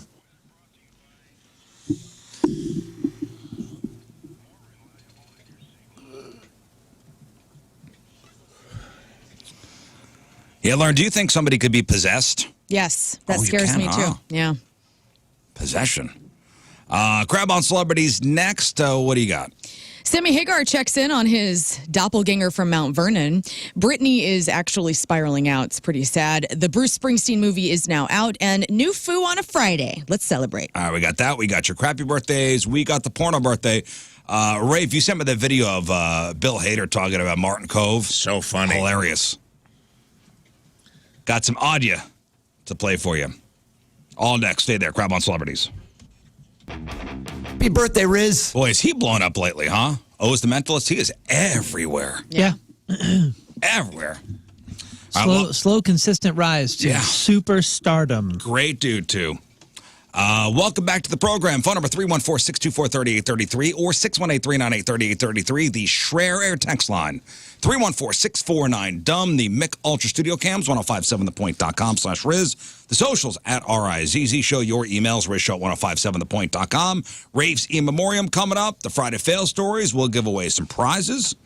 Got to shout out our hats of the week. All these companies have given some very generous donations to Cardinal Glennon Children's Hospital. We'll start with Learn. Yes. Your head sponsored by Golden Oak Lending. At Golden Oak Lending, you can get a free mortgage checkup. So find out how much money you can save with a simple phone call. 314-567-GOLD. Rafe, your head sponsored Calling by all cars, calling all cars. We got an APB out for a dirty BMW I saw this morning in the parking lot. Pursuit Detailing, LLC, here to protect and serve your vehicle's interior and exterior. Crime is a crime. we talking about my car? Maybe. Book your mobile detail with Pursuit Detailing today. Call 636-331-8878 or go to Pursuit Detailing LLC if you're Scott Rizzuto on Facebook. How dare you?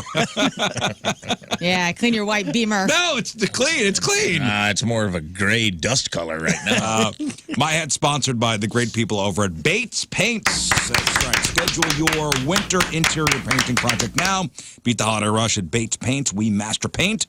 Visit them at wemasterpaint.com or call 636-706-1319. Also, if you want to make a donation to Cardinal Glennon, pick up one of those Hollow Weirdo stickers while you can. They're at every Together Credit Union location.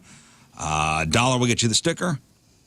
Don't just buy one. Buy like 100. Yeah, and then give them out as Halloween things. Right. I think that's a Give really them fun to the idea. kids when they come to the door. Also, you get signed the billboard and throw a little money down for Cardinal Glennon. Tomorrow, an opportunity happens at 9 Mile Garden. That's right, 9 Mile Garden, 2 to 4. We will have the billboard out there for you to sign. I'll help you pick the right colors. We got Sharpies of all different colors, so you can make a little design or drawing, if you will, when you sign it. All right. It'll be fun. Talking about cars. My son's driving my old Jeep now, and I never was one to drive with the door open, like the door off. Mm-hmm. Yeah. Were you? You had the doors off? Yeah. Foot out? He's not a square dude. No, I don't think I had my foot out, but Never? maybe. No, I did have a little foot. They make these little foot stands. Yes, they go outside to put in the hinge. Yeah, and I did have one of those. You did? Yeah, of course, man. It's so much fun. What's the point of having a Wrangler? No, I had the top off all the time. If you ain't gonna Wrangler. I don't know, something about driving on the highway with the door off. I don't know, it just kind of bugged me out a little bit. I loved it. I mean, still strapped in. So when you're driving down the highway, how do you think people see you? Oh, I don't care. How do you think people see you? You got the door off. I don't live a life where I'll judge leg. You got your foot hanging out. Well, here's what other people think. There's a video making the rounds of a guy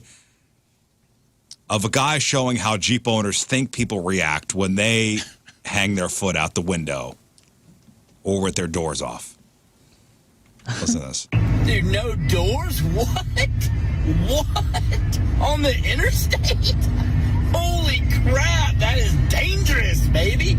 Living dangerous. God, that's cool, man. Just hanging foot out the door. He's not hanging 10, dude. He's hanging 5. 5 toes, hanging 5 toes out the door. Just living on the edge, baby. Yes. Rebel. He's a rebel. Just foot out like that, cruising. What do they do? Is that how they do it? You're not going to believe what I just saw. Someone driving a Jeep, no doors. Foot out hanging out the door while he's driving. Yeah. Go get dad. Yeah, that's how Jeep owners think people react when they hang their foot out the window with their doors off. Yeah, he's just jealous. That's what somebody driving a Cobalt says. Oh. You're just jealous. Mind your own business. Hey, man, you see somebody living and enjoying life, can't you just be happy for them? Maybe it's not your style. Maybe it's not your flavor. In this timeline, hell no. We all got to talk. Can't you just be happy for somebody? No. God looks like he's having fun. We all have to be miserable. You guys like Bill Hader? I'm a Bill Hader fan. And I love that he and Ali Wong are dating. I think that's so cute. I am a Bill Hader fan. I loved Barry. Mm-hmm. Barry was so good. Great show. I loved when he was on SNL. Stefan. I love that he writes for South Park. What show was he on when he told this story, Rafe? Was it a podcast? I think it was it Conan? It was a Conan pod where he was talking about his early days before he was even an actor. He was like, because he wanted to be a filmmaker. He's very, very, there's a podcast called Bill Hader's 100 Films You Should Watch, and he's very, very educated and very smart about films, and he worked as an AD for a long time. Yeah, he got his foot in the door. I think he was an AD or PA. He was a production assistant. Yeah. I mean, you want to talk about a guy that worked his way up from the lowest rung on the entertainment he was a gopher. ladder. He was a gopher. Bill Hader, before he became famous, before he won Emmys and all that stuff, before he was on SNL, was lowest man, getting coffee, picking people up, bringing people's dry cleaning to wherever they had to go, lowest rung. So he told the story. He was on Conan's podcast about Martin Kove. Martin Kove still is on Cobra Kai, Sensei Kreese, the bad guy. Okay. So I guess his job for whatever movie they were doing was to pick him up or bring him around. So here is Bill Hader talking about when he was just getting started in the industry, his interaction with Martin Kove. One of the first jobs I had actually was driving around Marty Kove. He was best known as the evil sensei from Karate Kid, the guy who says sweep the leg. Yeah. I drove him around, and he... this is Hollywood, man. This is Hollywood. So I'm driving around in my car. Yeah. And he got me lost on purpose because he didn't know he hadn't read the script yet. Yeah. So he was like, nah, you don't take this. Take Havenhurst. What are you giving the 454? And I have like a Thomas guide on my lap. I go, I think I'm supposed to go here, And then he got me lost, and the first AD, my boss, screamed at me, and it was a terrible day. And then on the way back, he goes, we're driving down the freeway, and he goes, hey, Bill, you mad at me? I go, no, I'm not. And he goes, you want a milkshake? I go, what are you talking about, milkshake? You want a cookie? You want a milkshake? And I'm like, it's the guy from Karate Kid. And I go, no. It was like my first Hollywood experience. So he goes, there's a McDonald's right up here. Pull over. We'll get you a cookie. We'll get you a milkshake. Everything will be all right. And I go, oh, okay. So I pull over at McDonald's. He goes, what kind of milkshake you want? And I go, chocolate. And he goes, all right, chocolate milkshake. I'll get you a chocolate chip cookie. I'll be right back. I'm so sorry.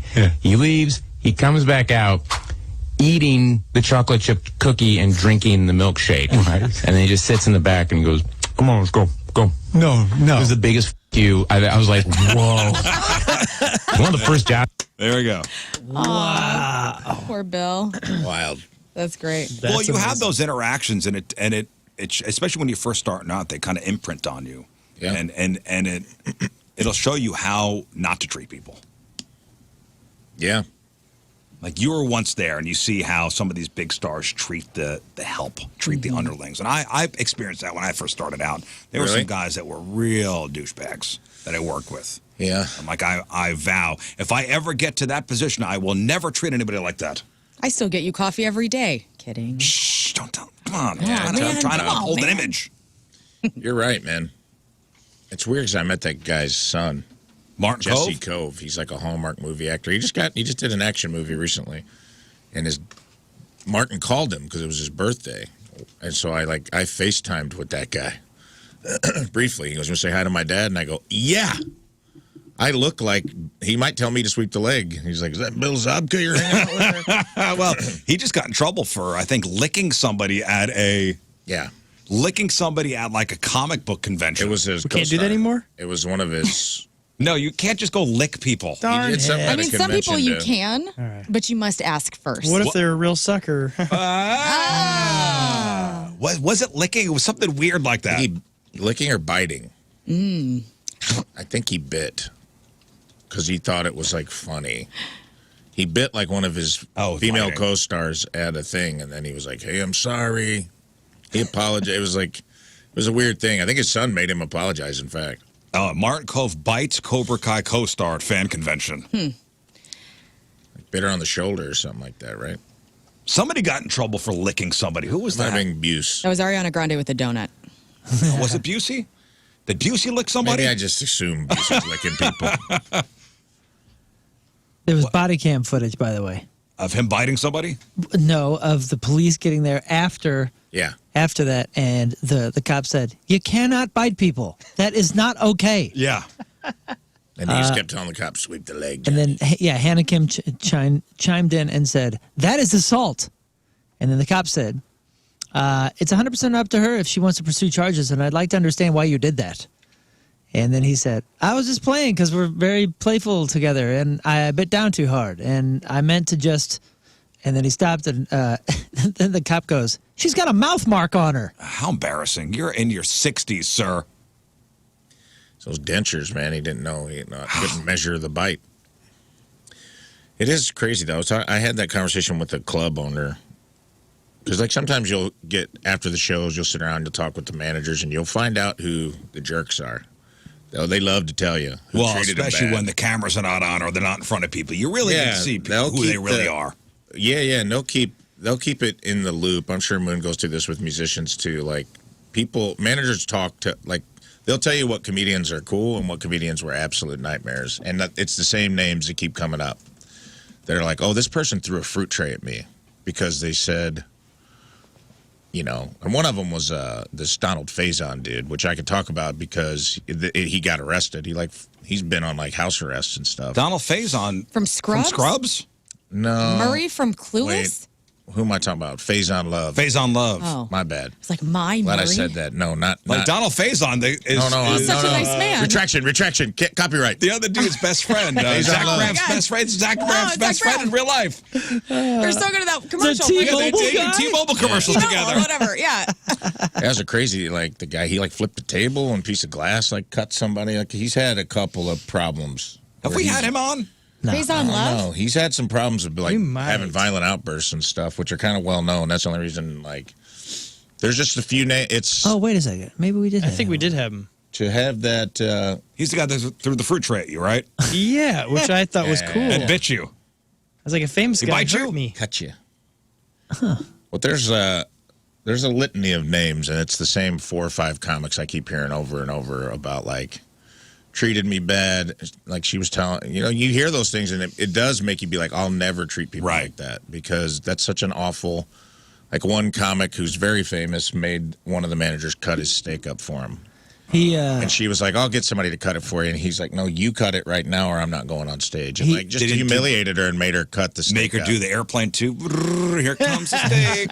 He allegedly gave a hotel clerk a concussion after throwing a credit card reader machine at her head. Yeah. Well, it wasn't working right. How else are we going to get That's through good this? That's good old American ingenuity. You throw it at somebody, and if it hits their head, maybe it'll work. It's like when Fonzie used to hit the jukebox. It's like the caveman brain.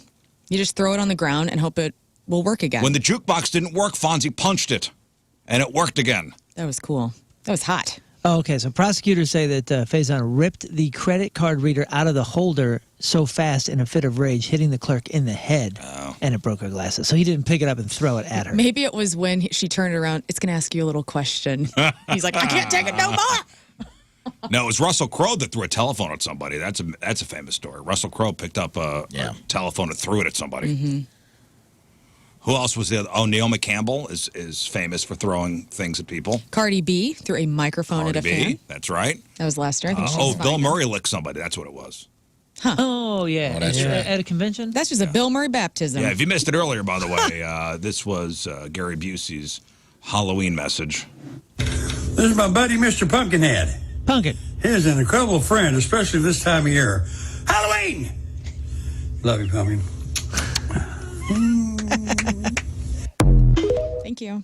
And he goes back into his hole. Happy Halloween, Gary. I love that sound effect at the end for it.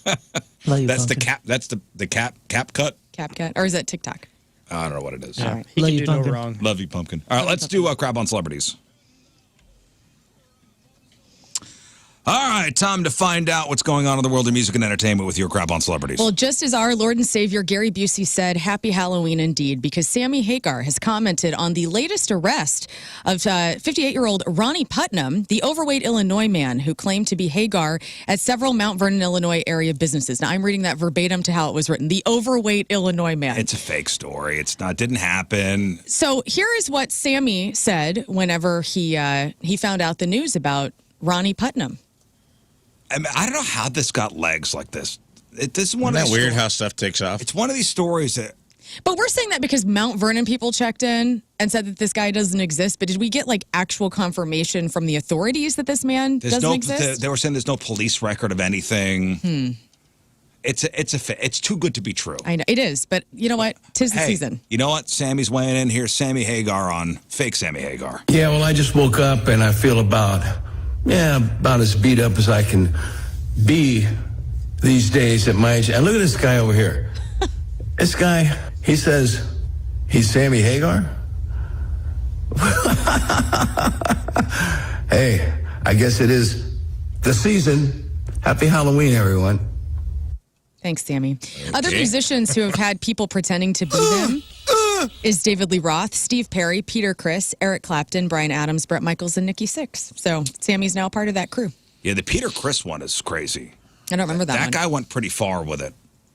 Like no makeup Peter Criss? Yeah, that guy Interesting. went pretty far with his. Let me look. There's really weird details about that one. If you wouldn't mind, check that out. In other news, the Doors' 2009 documentary "When You're Strange" will show again in theaters on December 4th and 6th in celebration of the band's 60th anniversary. It's going to be narrated by Johnny Depp, and it's been remastered in 4K. So if you are a Doors fan, check that out. Tickets are at whenyourstrangemovie.com. What is this? This is the re-showing the Doors? Not the movie with Val Kilmer, but the documentary about the Doors from 2009. Iron Maiden announced they have North American dates, the Run for Your Lives tour with Megadeth and Anthrax. Huge tour. Closest it'll get to us is on September 22nd in Chicago. Tickets go on sale October 31st at ironmaiden.com. Britney Spears has reportedly been spiraling ever since Kevin Federline released his tell-all memoir this week. She's been behaving so erratically that she was at a restaurant Wednesday night, and it even happened on her drive home. So allegedly, Britney was at the Red O in Thousand Oaks, California with a friend. She knocked over glasses. Her top slipped off of her shoulders, and then she gave a toast to the entire restaurant, and her friend had to help her get back to being balanced. When she left, she got into her driver's seat, even though a lot of people tried to stop her. And according to a witness, she, quote, nearly ran over her friend while pulling out of the parking lot. People caught Britney swerving onto the other side of the road. She was tailgating other cars, speeding with her tires screeching. And another source say Britney took 20 minutes to get through her own gate when she got home. Oh, my God. Kevin Federline was interviewed on Piers Morgan yesterday about how he and Britney's sons are worried about her. Saying, quote, Britney saw one of my sons the other day. Britney saw one of my sons one day this year, and he decided not to go back over there because of what he saw. The other one has been over there quite a few times over the last year, and he stopped seeing her just the last few months because of the situation. Now, what he didn't say what his son saw or why they didn't want to be around their mom, I don't know if it was the dog poop in the living room. Serious help. She does. She needs an intervention and somebody to help her get on the right track. I don't know if I believe in a conservator. I don't know if I believe in the conservatorship, but I believe in somebody actually getting in there and helping her with living her life. I want her to still have control of her finances and have freedom. I just think she needs somebody to be with her all the time. Where are the people that she can pay to Well, her assist? dad was doing that. And And Now that he's was gone. Yeah. Now, And the free sister's Britney. gone. Free Britney, huh? I know. I She's just free. don't want her to die. I feel Nobody like wants she's her to die. acting recklessly, and I just don't want to see her go out that way. All right, here's that Peter Criss story, by the way. So in late 1980, a guy named Christopher Dickinson started claiming to be Peter Criss. He didn't just tell this to a couple people. He actually sold his story to the magazine Star, Star magazine, in '91, but while he was homeless and alcoholic. Okay. So the story goes that this Christopher guy, he claimed that after he left Kiss, his life has spiraled out of control, lost all his money to drugs and alcohol, and he presented himself as a destitute, homeless alcoholic living on the streets. So Kiss fans see this article, they go, "Oh my God, the drummer for Kiss is homeless." But in reality, It was an imposter. it was a guy pretending. That's ridiculous. It was a homeless guy who had an alcohol issue who sold the story for $500. And Peter Criss is quoted as saying, "Why couldn't you impersonate the Lone Ranger or Tonto or something like that?" That wouldn't be as much fun. So it got pretty far. I mean, people believed That it was really him. Yeah. That's wild. The Songwriters Hall of Fame has announced its slate of nominees for its class for next year. So in the Performing Songwriters category, Jerry Beckley and Dewey Bunnell of America, David Byrne of Talking Heads, Richard Carpenter of the Carpenters, Casey of Casey and the Sunshine Band, whose real name is Harry Wayne Casey, Randy Bachman and Burton Cummings from the Guess Who, Gene Simmons and Paul Stanley of Kiss, Kenny Loggins, Sarah McLachlan, Pink, whose real name is Alicia B. Moore, Boz Scaggs, LL Cool J, whose real name is James Kenny Todd Loggins Smith. is not in the songwriting I was Hall of surprised Fame. by that as well. Yeah, he's not in there. Really? Yeah. I'm sure he'll go in immediately. Taylor Swift is also on this list, and Charlotte Caffey, Kathy Valentine, and Jane M. Weedlin of the Go-Go's. They are also nominated to be in the Songwriters Hall of Fame. So congrats to all of them. Rest in peace to Dave Ball from Soft Sail. He died Wednesday. He was 66. The producer, songwriter, and multi-instrumentalist passed away in his sleep on Wednesday. Name their song. Tainted Love. Let's hear it now. Coneheads, let's go. This is all right. Soft Cell's Tainted Love. We all know this song. Great.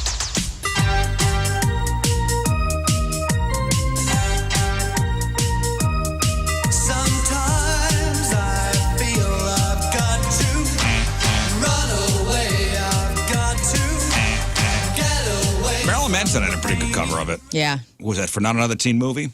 Yes, that was really good. That's a good cover of that song. New releases today in record stores and streaming. If you care, Bon Jovi's Forever, the Legendary Edition, features guest vocals from Bruce Springsteen, Jelly Roll, Joe Elliott, and many more. Five Finger Death Punch's Best of Volume 2 sees them re-record more of their songs of their catalog, including The End with Baby Metal. The third album from Wolfgang Van Halen's Project Mammoth is called The End. They're going to be in town November 25th, I believe, at the Factory, so check that out. And I've been really looking forward to this tribute record to Bad Company. Can't get enough.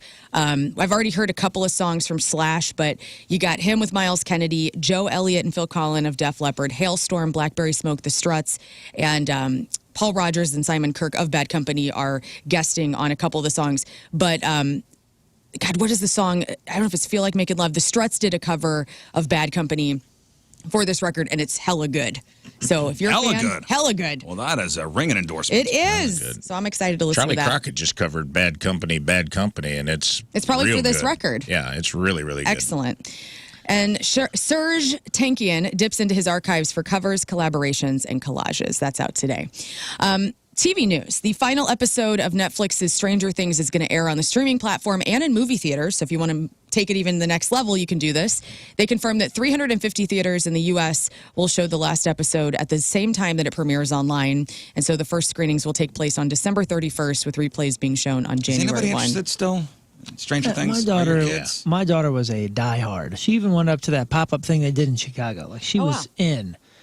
And I don't really know if she's super interested anymore. Yeah, my kids were into it when it first came out. I loved the first season. I think they knew so that. long. I think that they knew that they had a window, and they thought the window was slightly bigger than what it was. It's been. When did the first part of the last season come out? The first part of this last season? Right. Didn't they break up this season into two pieces? Yeah, I think you're right about that. Honestly, I have no clue. In the second half, the They've kids had have 5 kids. seasons. It started in 2016. So we're almost 10 years into Stranger Things. Yeah, I think they've done the two parts. They did a two-parter last time. Okay. So this is its This own is season. new. And I read somewhere the Duffer Brothers were purposely waiting because they wanted to like explore the new genre of like, you know, we started with like almost the E.T. kids were young, the E.T. Goonies era. Yeah. Because they're fans of like 80s horror and they wanted to get to the teenage. They wanted the kids to age into like, now they're teens and now we can do like a little, like the teenage, you know, like the Freddy Krueger. Now we're getting into that phase of things where it's like, you know, the whatever the horror, the scariness of the seasons kind of gets a little more intense as you go because the kids are aging. Is Millie Bobby Brown still a part of Stranger Yeah. Things? So she's still 11? She's the main character. Okay. Maybe I'll watch it all again one day. We'll probably watch it. HBO Max has introduced a new feedback system allowing users to mark titles as love, like, or not for me. So titles marked as not for me will then be deprioritized. I went through yesterday and thumbs down all the Pedro Pascal. I hate you so much. All the Pedro Pascals on my... Let me tell you this. When Tim and I log in to our HBO Max account, you know how you can pick your avatars from the different movie stars? I'm Margot Robbie because of wishful thinking, and he is now Pedro Pascal. He was Larry David for the longest time. I went and put thumbs down for every Pedro Pascal movie. I'm going to double It took me tap 4 days, all of by the them. way, to do it. So many. And with movie news, in theaters this weekend, Springsteen Deliver Me From Nowhere is finally out. This is Jeremy Allen White and Jeremy Strong. That's getting mixed reviews. 61% on the tomato meters. Yeah, that's okay. Yeah. 84% for audience. They say it's kind of dull and slow moving. I was reading some of the reviews That's yesterday. Bruce with Moon. Springsteen and the Nebraska album, dude. Like, and it's only about that record. This is not going to be a retrospective about Right, it's Springsteen's not about entire career. Springsteen, yeah. It's about Nebraska. I will be seeing it next week because I got Are a you gonna double go date in plan. theaters? Yeah, my friend Malia and I are going to go see it.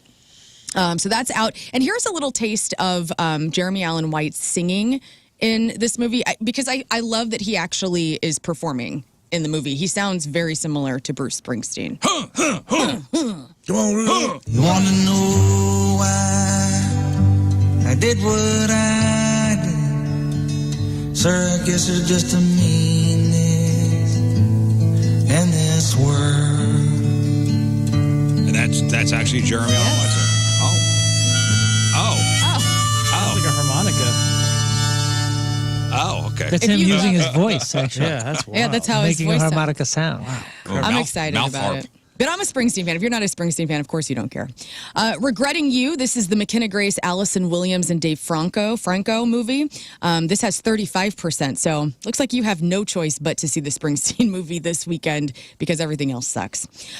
Also on Jeremy Allen White. So he finally is a high school graduate. He was on Live with Kelly and Mark to promote the film this week. And he shared that he actually never graduated from high school because he didn't have enough credits and he skipped too many classes. Here is Jeremy Allen White. Were you a good student growing up?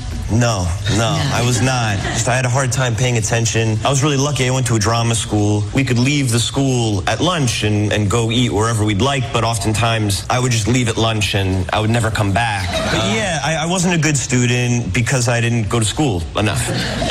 And so I didn't get all my credits, and so I never graduated from high school. I never got my diploma. No kidding. Because I didn't have enough credits. That's right, kids. Drop out. Drop out. And Yeah, you or- can be as successful Well, as even Jeremy better, Allen go to White. drama school because you can leave for lunch. Yeah. Well, and also, so recently he was invited by his former drama teacher to a New York Film Festival premiere. And he shared at the end of the night that his drama teacher gave him a gift, his high school diploma. So he actually did get it honorarily. Yeah, that's some horse crap. Doesn't count. The rest of us It have to does work for count. it. But if you're famous, they'll gift you this Yeah, stuff. that's With how all the famous gym people classes I get. missed, I had to run. So you had to run a mile for every gym class you missed. Mm-hmm. I had to run a marathon to Yeah. graduate. Oh, Hey, listen, I'm my. famous. Take me off of academic probation, St. Louis Community College. How about an honorary associates? Maybe they will. That would be super tight. Come on over to St. Louis Community Were you College. guys able to leave school for lunch? No. Well, actually, no. My freshman year, I believe we were, and then they changed it, and we were outraged. Yeah. We were never able to. Sucked. No way. I was my could. freshman year was the first year Springfield stopped doing that. So I was so bummed 'cause my sister got to go to Taco Bell and all this stuff. Yeah. And then we were stuck eating that. Yeah, the food. upperclassmen were when we first started, but by the time I was a junior and senior, they had a chain up. Can they- So you couldn't go. Let me ask you this, parents of high schoolers. Can kids Grubhub lunches to No. school? Ooh, I don't know. Because that would be cool as No hell. cell phones allowed. Did you guys have smoking sections? Great point. But you could schedule it though.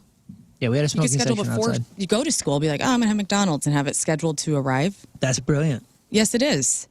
And where do they leave it? Don't they At the usually give front you a desk. confirmation that you're Yeah, they food can't is get here? in. Like we had chained, like we were chained. I remember certain doors were chained because remember this was just post Columbine. This is yeah. during the Columbine thing. So they weren't fooling around. Ours at our was the school. parking lot was we chained. we had IDs. You were suspended if really? you got caught without your ID. I think it was 2 or 3 times. You Yeah. got a detention if you didn't have it the first time. Like it was gnarly. It was gnarly. We was locked down. Johnny Depp is going to star as Ebenezer Scrooge, you guys, in upcoming new darker tale on Charles Dickens' A Christmas Carol, directed by horror filmmaker Ty West and produced by Paramount Pictures. And so this will be a dark one and also be the latest role for Johnny Depp, who has kind of been out on the scene. You know, the defamation lawsuits from Amber Heard. He was let go from the Fantastic Beasts movie in 2020. And so this will be nice to see him as Ebenezer Scrooge for A Christmas Carol. That will hit theaters next year, November 13th. And finally, I was so excited to see this yesterday. So the Foo Fighters have been doing kind of these pop-up shops, touring through smaller venues. And I was really hoping that we would get like a pageant show with the Foo Fighters for a couple days, but we didn't get that. We could still. However, they are going out on the road for a stadium tour next year. So I think the smaller shows are over. I was looking at the dates, and there's nothing. There's no like open dates in between Yeah, it's pretty around stacked. us. Yeah. Queens of the Stone Age opening up, which is really cool. And so it will kick off August 4th in Toronto, wrap up September 26th in Vegas. And the 2 shows that I entered for the pre-sale is August 8th, Chicago at Soldier Field, and then Nashville, Tennessee at Nissan Stadium on August 15th. And there could be more dates added. We also got a new song yesterday for this announcement called Asking for a Friend. This is the second new song of the year following today's song that the Point's been spinning since July. Here is some new Foo for your Fridays. What? No, I haven't listened to all That's of it. incredible. What a ripper. Listen, give me like 20 seconds of it. I really haven't listened yet. What a Give it 20 chorus. seconds. I'm sure we're going to play it on this radio station every I know, 30 minutes. This is exciting. Here we go. Coming at you. Save your promises till we meet again. You can save all your promises. He's singing about promises? You can leave him alone. That's Moon. interesting. This is about his new child. Tell me more about promises. Asking for a friend. What is real? Oh, man. Asking for a friend. I'm excited. Is this the end? What friend? He's asking for his wife. Give me a reason. Show Okay. Listen, It's very Foo Fightery. I'm just We're kidding. gonna have- I'm just having fun. the affair and the new child are going to be all over this new record, as it should be. And I'm happy that he and Jordan have actually been seen out. She's wearing her wedding ring again. They're making it work. Hopefully, I've always wanted the best for the girls. Well, we're all rooting for you guys. I am. Especially on Friday. You know what? You can all suck it. And that was your crap on celebrities. Your celebrity's celebrating a birthday today. Eliza Taylor, that's Clark on the 100, and Hannah on Quantum Leap is 36. Drake is 39. B.D. Wong is 65. Kevin Kline, St. Louis's own Kevin Kline, is 78. F. Murray Abraham, which I assume is 3 first names, is 86. Santo Farina, the Santo of Santo and Johnny, Sleepwalk is one of their greatest instrumental songs of all time and apparently a giant hit, is 88. And Bill Wyman, the former Rolling Stones bass player, is 89 years Kind old of a today. shady past that gentleman has. What's that, Bill Wyman? Yeah. I don't know nothing. Was he the one with the 13-year-old girl? Who wasn't back in those days? Wow. What is that? I'm going to go ahead Are we and talking about the Rolling Stones, Bill Wyman? Yeah. not lump in everyone else that I lived don't know. during that period of time as being with That's a why I was 13-year-old. trying to show Bon Jovi love yesterday.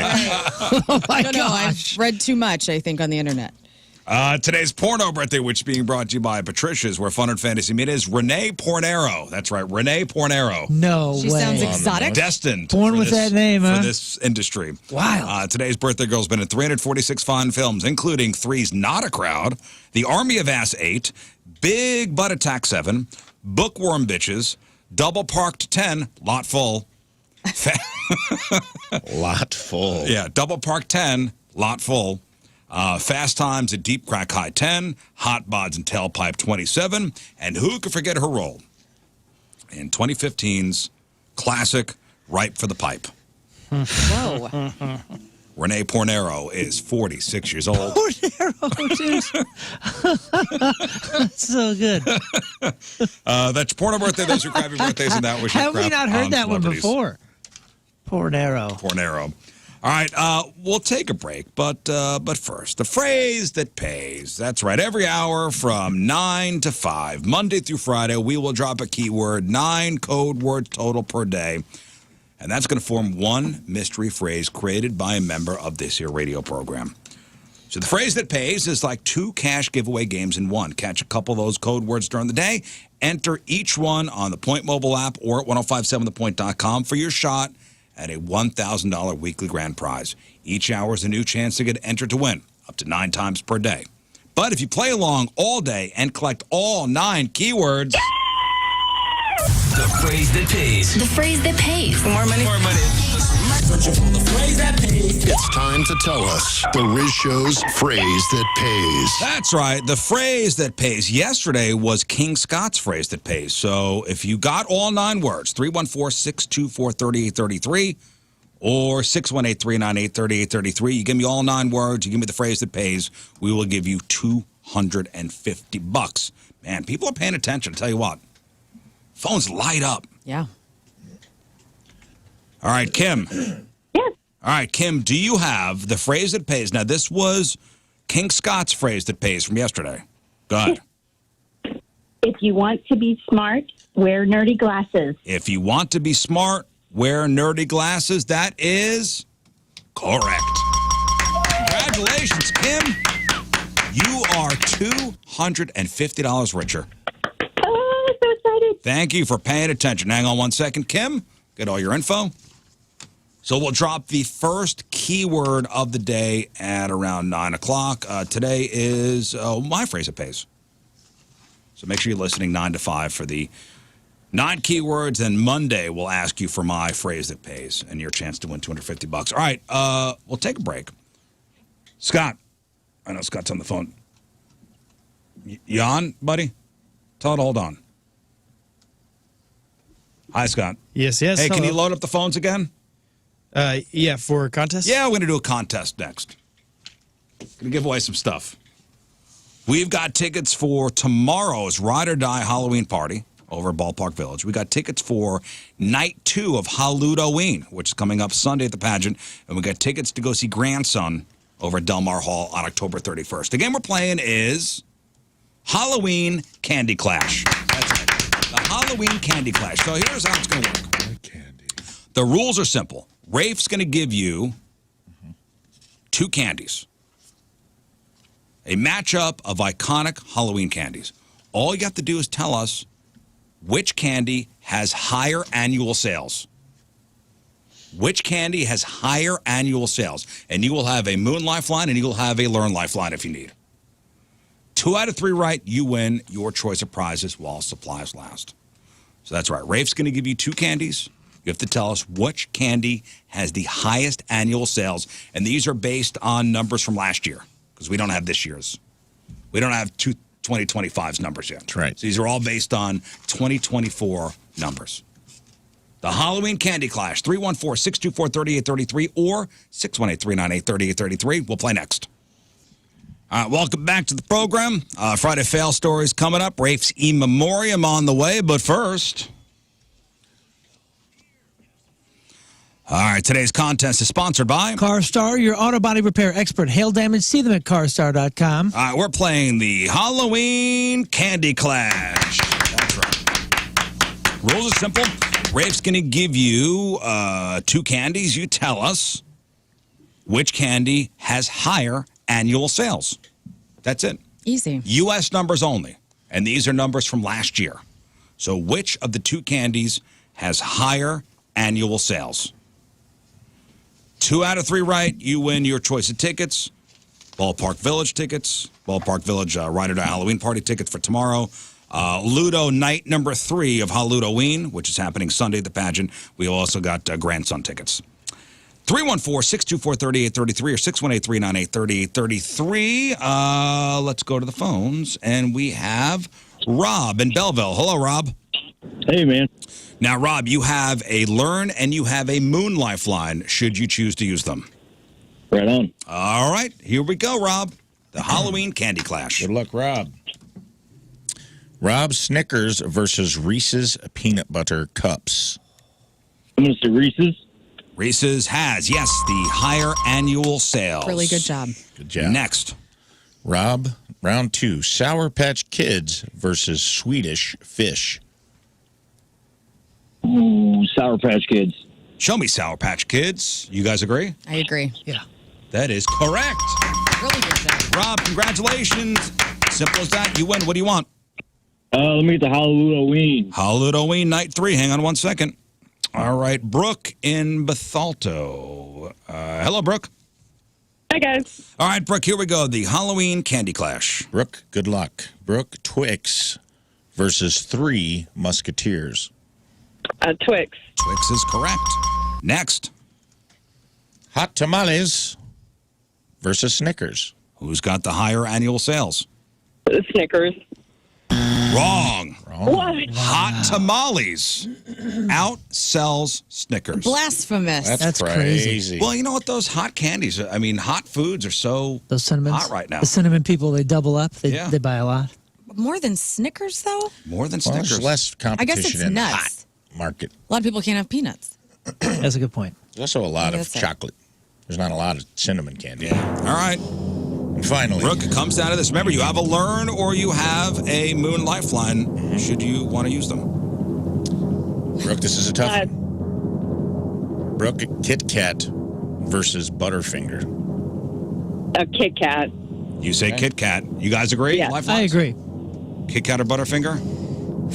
Moon agrees. I agree. I'm Who's a got the pro higher- Kit Kat person. Who's got the higher annual sales? The answer is Kit Kat. Congratulations. I don't see 73 different versions of Butterfinger. That's I love Butterfingers, though. They're Yeah, great. They're good. Can you have more than one? No, and you know what? The fun size ones are perfect. Fun size ones are perfect. You get 2 bites, one and done. Goodbye. I don't need any more of this. Kit Kat's a word that when you see it in writing, it starts to lose its meaning. Kit Kat? Yeah, as I'm looking at it on the page, I go, that's not a real thing. Like a typo. It's a real thing. Brooke, what do you want? Excuse me. I guess like the Ballpark Village. Oh, we'll Heck see you yeah, dude. tomorrow. We'll see you tomorrow. All right, hang on one second. Let's go to Cindy. Hello, Cindy. Hi. Good morning, everybody. Hi, good morning, Cindy. Let's play the Halloween Candy Clash. Who's got the higher annual sales? Good luck, Cindy. Who sells more, Lifesavers or Tootsie Pops? Oh. Learn, do you have an idea?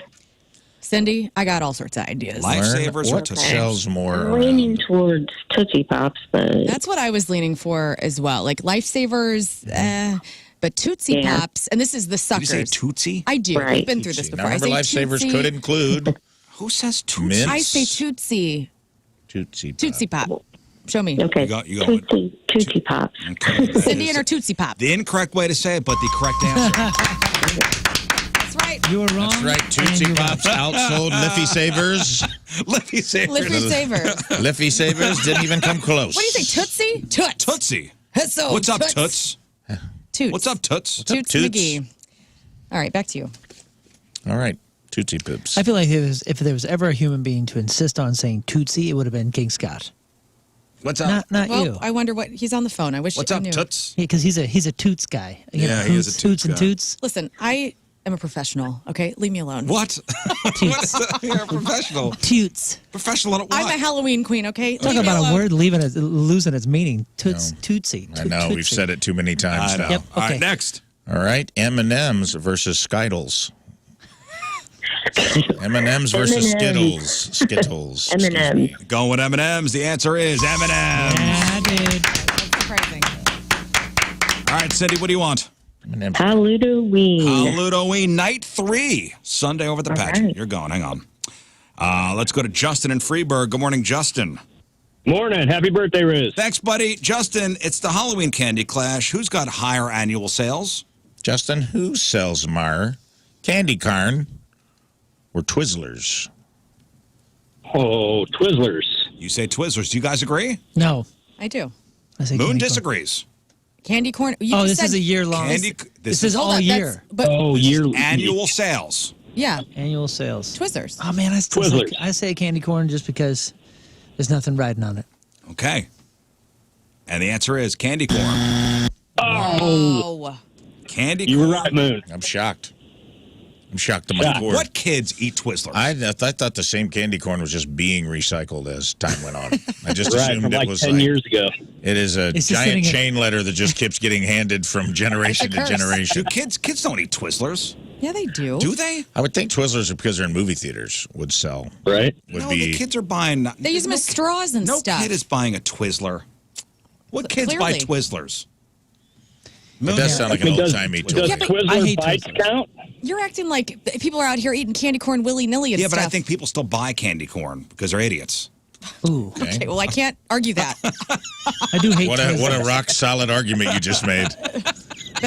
Wow. Convinced me. Grizz the intellectual. I There's no think one in that this- people buy people are candy corn idiots. because they're idiots. Okay. Case Does closed. no one in this room eat Twizzlers? I mean, they're okay. I'll get like a hankering. Like if Not they're like, Twizz. like you had one. Where'd we eating Twizzlers last week? Yeah. What did you bring in here? And you said, "Hey, check this out." Oh, they were the sweet tart ropes, but they're Oh. like a Twizzler. That might as well have been a damn Twizzler. No. They're a those- Twizzler offshoot. Those are different. Those are different. They are different, but they are of They're the a big Twiz cousin. family. They're All right. of the Twiz lineage. The Twiz Show. Justin's 0 for 1. Listen, Scott Twiz. 0 for 1. All right. Justin, what sold more, Payday or Ring Pop? Ooh, paycheck versus jewelry. Paydays or ring Oh, pops? man. Payday versus Ring Pop. I'm saying ring pop. You say ring pop. You guys agree? I say payday. Moon says payday. Oh, Moon, I think okay. No, Why don't you Hey, gotta- no, Why hey, don't you- whoa. That's Oh, not why you asked. What is it? Are we not the lifelines anymore? You're asking us. No, He's I changing. want to get everybody involved. I want to see if. Right, you know- right. Hey, He's you, already locked in You his stick with answer. your gut there, I've already brother. locked in ring pop. You say ring. He's What do you say, locking in Lauren? ring I don't see ring pops anywhere. I would love to, but I don't. I'm going to say payday. Justin says ring pop, and he is having a nice weekend. Bye. Not going to any of those things. All right, Justin. You got no plans. All right, dude. He's got no plans. Spontaneous weekend. Twas incoming. not your payday. 314-624-3833, 618-398-3833. Corey in Owensville. Good morning, Corey. Hey, what's up, guys? What's up, dude? All right, here we go. The Halloween Candy Clash. Corey, good luck. What's sold better, Starburst or Jolly Ranchers? Starburst versus Jolly Ranchers. Let's go Starburst. He's locking in Starburst. Do you guys agree? I agree. I do agree. And you guys are all correct. Yes, Starburst has outsold Jolly Ranchers. Ironically, both candies that if the temperature's even 1 degree off, the wrappers are not coming off. Oh, yeah. I hate a melted Jolly Rancher. You get a Me melted too. Jolly Rancher or a slightly melted Starburst, you're eating a piece of the paper with it. Also, so sharp when you finally do peel the wrapper, Yeah. and then you get like the little melted edge. Mouth crimes.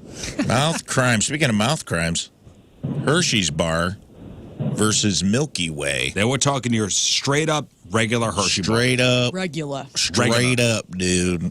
No almonds, no cookies and cream. Straight up Hershey's. Let's go Milky Way. Guys, do you agree? Hershey bar, Milky Way. I think this is the toughest one Corey's so far. locked in on Milky Way. I think this is the toughest one so far because I know Milky Way crushes. It's like one of the top 3. But Hershey bars are they're sold in bulk to like chocolatiers and people melting it down for different things. S'mores. I'll say Milky Way. I agree with him, but bet you this is close. I am disagreeing so hard right now. It is s'mores season, and then also, what is it, the nougat in the Milky Way? Yeah. No, thanks. You think that's a turnoff? For some, yes. Well, Corey who said Milky Way is incorrect. Oh man. Hershey bar, dude. All right, Corey, comes down to this. Corey, for the money, the marbles, and the bragging rights, what's sold better, Laffy Taffy or Swedish Fish? Oh, Laffy Taffy for sure. Oh, for sure? Laffy Taffy. Yeah. Well, bud, joke's on you for this Laffy Taffy wrapper because It is Swedish Fish. that's correct. It is Swedish Fish. Yeah, they've had a resurgence. They kind of like did a repackaging or something, and I swear they put something in there to make it last softer, make it softer, I think they- longer. They started advertising as like gluten free, and I think that brought it back. Swedish Fish? Whatever They got they, in on Really? the gluten thing. Whatever when they you see did. them out there, be like gluten free candy. It's like it's on there big. Oh. Have you had a Swedish Fish recently? They always taste so waxy. 0 calorie. They don't, though. I'm telling they did something different. They must have changed something. Or You know what I'm talking about? They taste like wax. I must have been only getting the old ones, the old stale ones, because the new ones are a different game, dude. They're delightful. You'd love it. Brett in St. Louis. Good morning, Brett. Good morning. Good morning. All right, Brett, here we go. The Halloween candy clash. Brett, good luck. Round 1. Skittles versus Sour Patch Kids. Who sold more? Oh, that's a tough one because they're both candies and not chocolate. Skittles versus Sour Patch Both Kids. of you give you Hockers.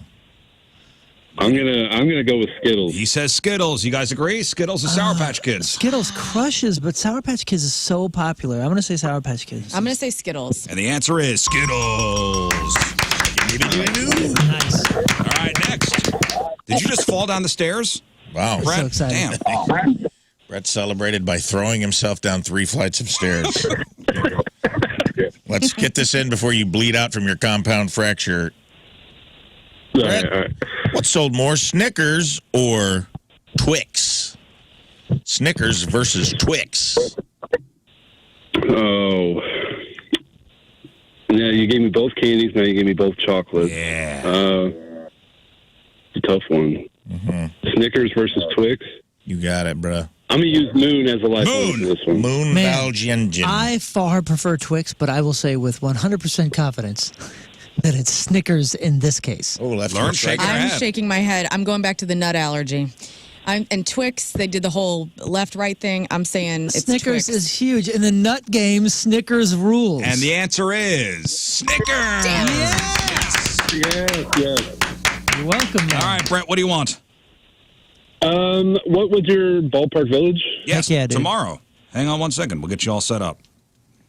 All right, a couple more. Bev. Snickers is the Diet Coke of I love of Snickers. chocolate. I don't understand it. I can tolerate it now. Love it. Oh, the Love mini it. Snickers I are love good. mini But people Snickers. that like it love it. It truly Live does by it. satisfy. Yeah, you're not you. Bev. Bev, Hi, Bev. Here we go. Let's play. Bev, what sold more, Almond Joy versus Nerds? I'm going to say Almond Joy. Do you guys agree? Man, I don't know. Bev's locking in on Almond Joy. Nerds is on a comeback, and I got a feeling Almond Joy has just been steady since the 50s or whatever. I'll say Nerds. Oh, gosh, I don't know. I'm going to say Nerds because sour candy's in and nobody likes coconut. But Almond Joy is getting thrown in all the time now in these mixed bags. Yeah, the mixed bags. And that counts. Yeah, but they get thrown directly into the trash. They're still bought, though, so no matter what, the money's changed hands. Okay, fine. Yeah, no, Nerds. The answer is Nerds. It's Nerds. Sorry, Bev. Okay. Almond Joy also pisses me off because they just put One 2 almond. almonds. Oh, there's 2 in it? There's 2 on each little bar. And Right. I'm like, Oh, wow. that's cool. Way to Really go all went, out. really went all out, huh? Maybe they know the What's ratio. your almond budget? If you're going to put it in the title, come on. But it's a ratio thing. Well, so what's the Crush them up like Snickers. Do the work for me. Mounds is Almond no Joy nuts. with no nuts, right? Yeah. Which is even sadder. Incredible. Mounds are great, too. And I love coconut, so I'm not here to, defamation of coconut. People don't like it, though. But yeah, it's very polarizing. It's polarizing. It's No. polarizing. Grown Not into everybody's. Grow not, up. Not everybody's an adult. Grow up. It's a great, if you're constipated, I it's a knew we were great both remedy. thinking the same thing. I've aged into my coconut desserts. All right, next. M&M's versus hot tamales. And remember, hot tamales defeated Snickers earlier in this broadcast.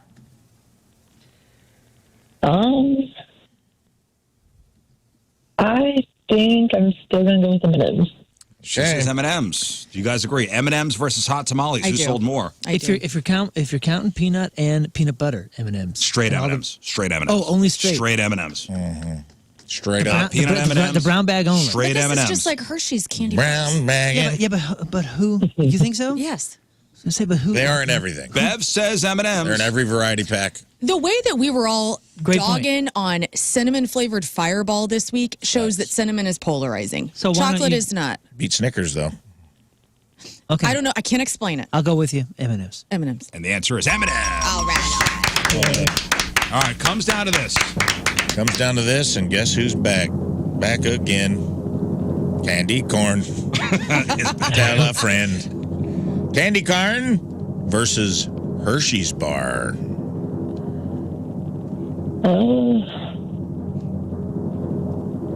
I'm going to go with Hershey bar. She says Hershey bar. We agree. I'll go with you. The answer is Are you kidding me? Candy corn can go straight to hell. Okay. people still buying them. Dude, they must be. Who are these people? They must divide up sales per candy corn unit. Like every bag is divided up as like, we These just are sold numbers 70 from the candy National corn. Confectioners Association. Yeah, that sounds like big corn coming in. Dude, Hot. candy corn's laundering money for the A cartel. couple more. Ryan, hello. There's no one buying that much morning. candy corn, dude. All right, Ryan, here we go. That is straight up drug money getting laundered. All right. Three Musketeers versus Twizzlers. We're going to go Twizzlers. Agree? I'm going Three Musketeers, but I'm voting with my heart. I'm going Twizzlers. He says, what do you say, Ryan? Twizzlers. Wrong. Damn it. Three Musketeers. Yeah, baby. Next. Reese's Peanut Butter Cups versus M&M's. The big Battle of the Titans. That is. Let's go peanut butter cups. You go on peanut butter cups. I go with him. What's up, Mr. Someone- Peanut Butter someone's Cup? yelling it I'm in with the The you. background. answer is yes. Okay, peanut butter cups. I will tell you, being that we're at the end of the game here, peanut butter cups are the number one Heck yeah, dude. in annual sales. Number one for annual sales, and M&M's number two. You know, I found a Christmas tree the other day, and we got a little bowl of candy. It's pretty much for Halloween. But I found a Christmas tree, which means it's 10 months, 11, 12 months old. Yeah. It was Still as fun. good as day one, Still baby. fun. It was so good. It's all those Made preservatives. my Wednesday. It's fun. All right. Comes down to this final one for you, Ryan. Ryan, Jolly Ranchers versus Tootsie Pops. I'm going to go Tootsie Pops. He says My Tootsie kids love Pops. I agree. And you guys agree? Yeah. Who sold more, Jolly Ranchers or Tootsie Pops?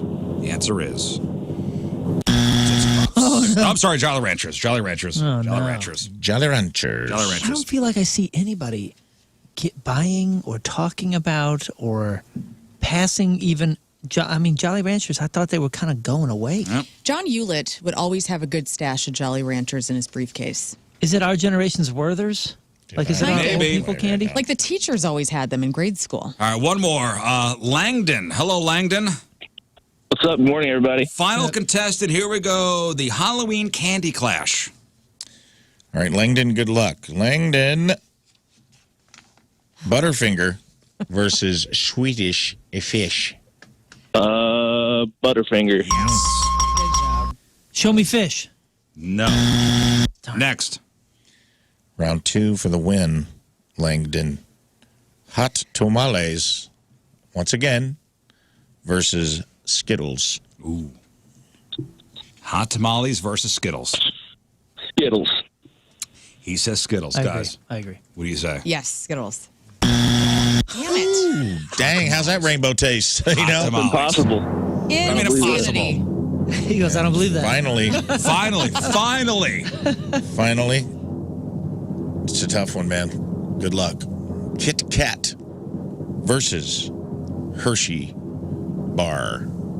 Kit Kat I'm versus going to go to Moon on this Moon. one. Ooh, Kit Kat versus Hershey Bar for the win. you know, Kit Kat's hot or cold. Sometimes it's in, sometimes it's out. Hershey Bar always in. Hershey Bar. Hershey's on And forever. wrong. Oh, my gosh. Langdon Sorry, is dude. not getting anything. Oh no! I was laughing thinking about Langdon as a name. It sounds like that guy that was doing the motocross. Here we go. stuff. Here's the Who would order. have thought Kit Kat over Hershey Bar? Here's the order. This is based on the data from last year. Reese's Peanut Butter Cups, number one. M&M's. Then you got Hot Tamales. Crazy. Hot Tamales, the third Crazy. best-selling candy. You all are closeted fireball people, and you are just not saying a word. I'm with Number Langdon. 4, I don't believe Skittles. this either. Number 5, Sour Patch Kids. 6, Starburst. 7, Candy Corn. Snickers, Kit Kat, Twix. Hershey Bar, number 11, Jolly Ranchers, Tootsie Pops. Butterfinger, Swedish Fish, Three Musketeers, Milky Way, Twizzlers, Nerds, Hershey's Kisses, Laffy Taffy, Almond Joy, Payday, Ring Pop, and number 25, Your Lifesavers. Insane. There is clearly some sort of drug money laundering operation with the hot tamales, candy corn being both in the top 10. Yep, Either you're agree. melting down hot tamales for crack cocaine. I don't know. On the Makes no inside, sense. something's going on here. Yeah. The fact that it's all the top 10 isn't all chocolate is also very alarming. It is alarming. It shows Scott. what the reason we're having so many troubles on this planet right now. That is That's proof. it. That's Well, it. it is harder to make though. We're living in a simulation. What, the fake stuff or real chocolate? I'm saying chocolate. Like there's more ingredients which are probably lower margins to figure that whole thing I guess out. the kids aren't eating chocolate as they once did. I'm telling you, Big Candy pushes what Big Candy wants to push. Yep. Whatever the highest margin is, that's what you're going to see on your grocery store shelves. the If you most. go to those big candy stores, like there's the one in the district called what? It's Sugar. They don't really have much chocolate in there. It's all Really? the gummies. It's all like the hot tamale stuff. It's the Well, taffies. It's that is fun. But When, you're you, right. when you were a kid, did you have a local candy shop that only had buckets? Mr. Bulky's. You know what I'm talking about, the clear buckets Yeah. with the scoops? There was one in the mall like that. Mr. Bulky's was in the So, mall. And I Mr. used Bulky's. to shoplift like a mofo. And hey, We- statute of limitations. We had one in the mall as well. And what did you go for? You didn't do the chocolate. When it was scoopable and it was out in your face, not Usually in a went for the package. gummies. Yeah, you did. Those gummy worms. Gummy sharks. Yeah, like all of them. Sharks. Oh, the gummy sharks. Gummy sharks. I don't like those. I don't like that they're blue. You and went for the stuff. Tootsies. I was the Tootsie girl. You don't like blue? Not a blue candy fan? I guess not. we were sampling for sure. With all them loose gummies, just nothing standing between us but a clear plastic lid. There were some gummy worms that went down without payment being exchanged. I can I'm promise you enjoying that. mounds are different chocolates. One is milk, one is dark. Really? Which one's dark? Almond Joy? I thought they were both milk chocolate. Anyway. Rafe, in memoriam, up next. I'm ready. It is 8:39. It is Friday. Traffic and weather. Moon coming at you. Well, I'm looking at today's daily holidays. All right, so today is 40-hour work week day and Take Back Your Time Day. It's United Nations Day. It's World Development Information Day. It's World Polio Day. It's Wear Purple for Domestic Violence Awareness Day. Yes. It's Food Day. That's right. There's something called Food Day. Pretty general, huh? It's National Bologna Day. Blech. That's Nothing. food. Remember olive loaf? I do. Ugh. Remember cheese loaf? Olive loaf. Cheese It's also loaf was called pickle loaf. Yeah. I mean, you can't go wrong with any loaves. No, I don't know pickle loaf. I know olive loaf. Ew. the same. Ew. it's just little. Someone had, I've said this before, someone had a bologna meeting, was like, how do we make bologna worse? And they're like, poke holes, take a hole puncher, punch holes in it, and fill it with unknown little specks of peppers and olives. Well, the olives, like when you slice, you can actually see the olives in it. Yeah. right. Bring out the olives. That's how you know it's real. The cheese loaf was sweet because you could just I remember having it as a kid all the time. cheese Oscar loaf. Mayer made Yeah. it, and you could like poke out the little cheese Yeah. cubes. It Pickle was loaf sweet. looked So just gross. like cheese loaf, but instead of the little cheese cubes, it was little pieces of like Pickle. pickled peppers. Ugh. It was gross.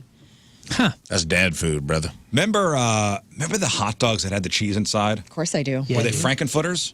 I don't what know they were that- called? They still make some like high end ones that are like the cheddar brats. They're good. and cheddar Yeah, dogs. the high-end ones are good, like boy. the cheddar brats or whatever. Yeah, yeah. But what were they called? Frankenfooters? Frankenfooters. Let's see. I think I remember the commercials for them. Frankenfooters. I miss those. Like, I really want Impossible Foods to make something like that. Because right now all we have are just like the veggie brats. Somebody's talking about it on Reddit. I could be wrong about that name. Was it Furter? Let's see. No, I'm not seeing that. Frankenfurter? All right, so today, National Bologna Day. It's also National Good and Plenty Day. And you want to talk about terrible candy. Yep, I do. Because I hate these fruity things. Good and Plenty's? Yeah. Get some of those and hand those out on Halloween. Hey. You want to see confusion on kids' faces? I know what we'll do. We'll hand kids candy that looks like it's prescription meds. Great.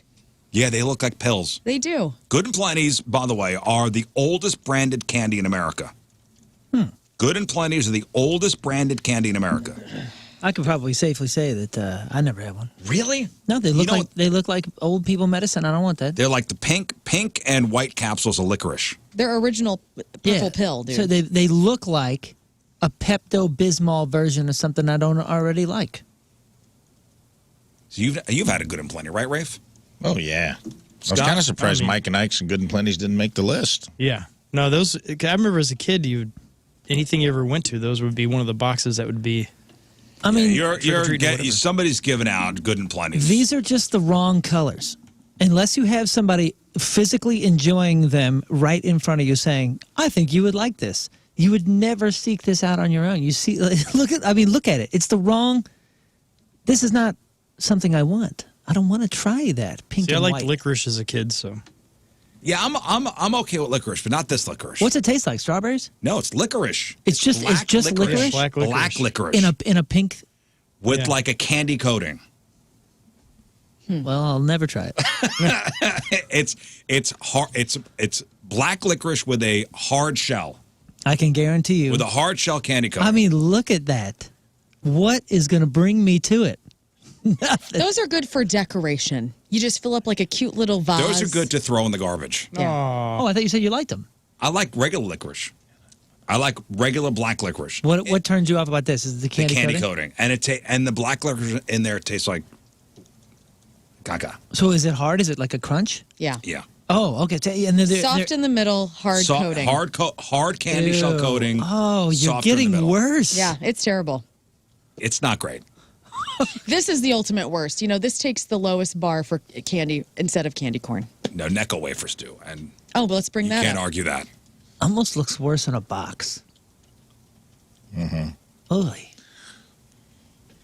Ironically, Good and Plenty is neither of those things. Yeah, throw a handful of those in your mouth and see what happens. Yeah, no wonder there's plenty of them. All right, Rafe, it is time for this week's E-Memoriam. That's right. This week's E-Memoriam brought to you by me, Rafe Williams. And Good and Plenty. And Good and Plenty. Do you kind of like candy and kind of like having stuff? And do you hate kids? Hand these out on Halloween. Get yourself a Good and Plenty. The only brand that guarantees to be neither of the things in the title. First up, if those of you that don't know, the E-Memoriam is a lot like the Oscars In Memoriam. We say goodbye to the people, places, and things that we pissed off, talked about, or in some way angered this week. Sometimes it's us, sometimes it's fans, sometimes it's just topics we talked about, but no one is safe. Let's get it started. This week, first up, St. Charles tap water.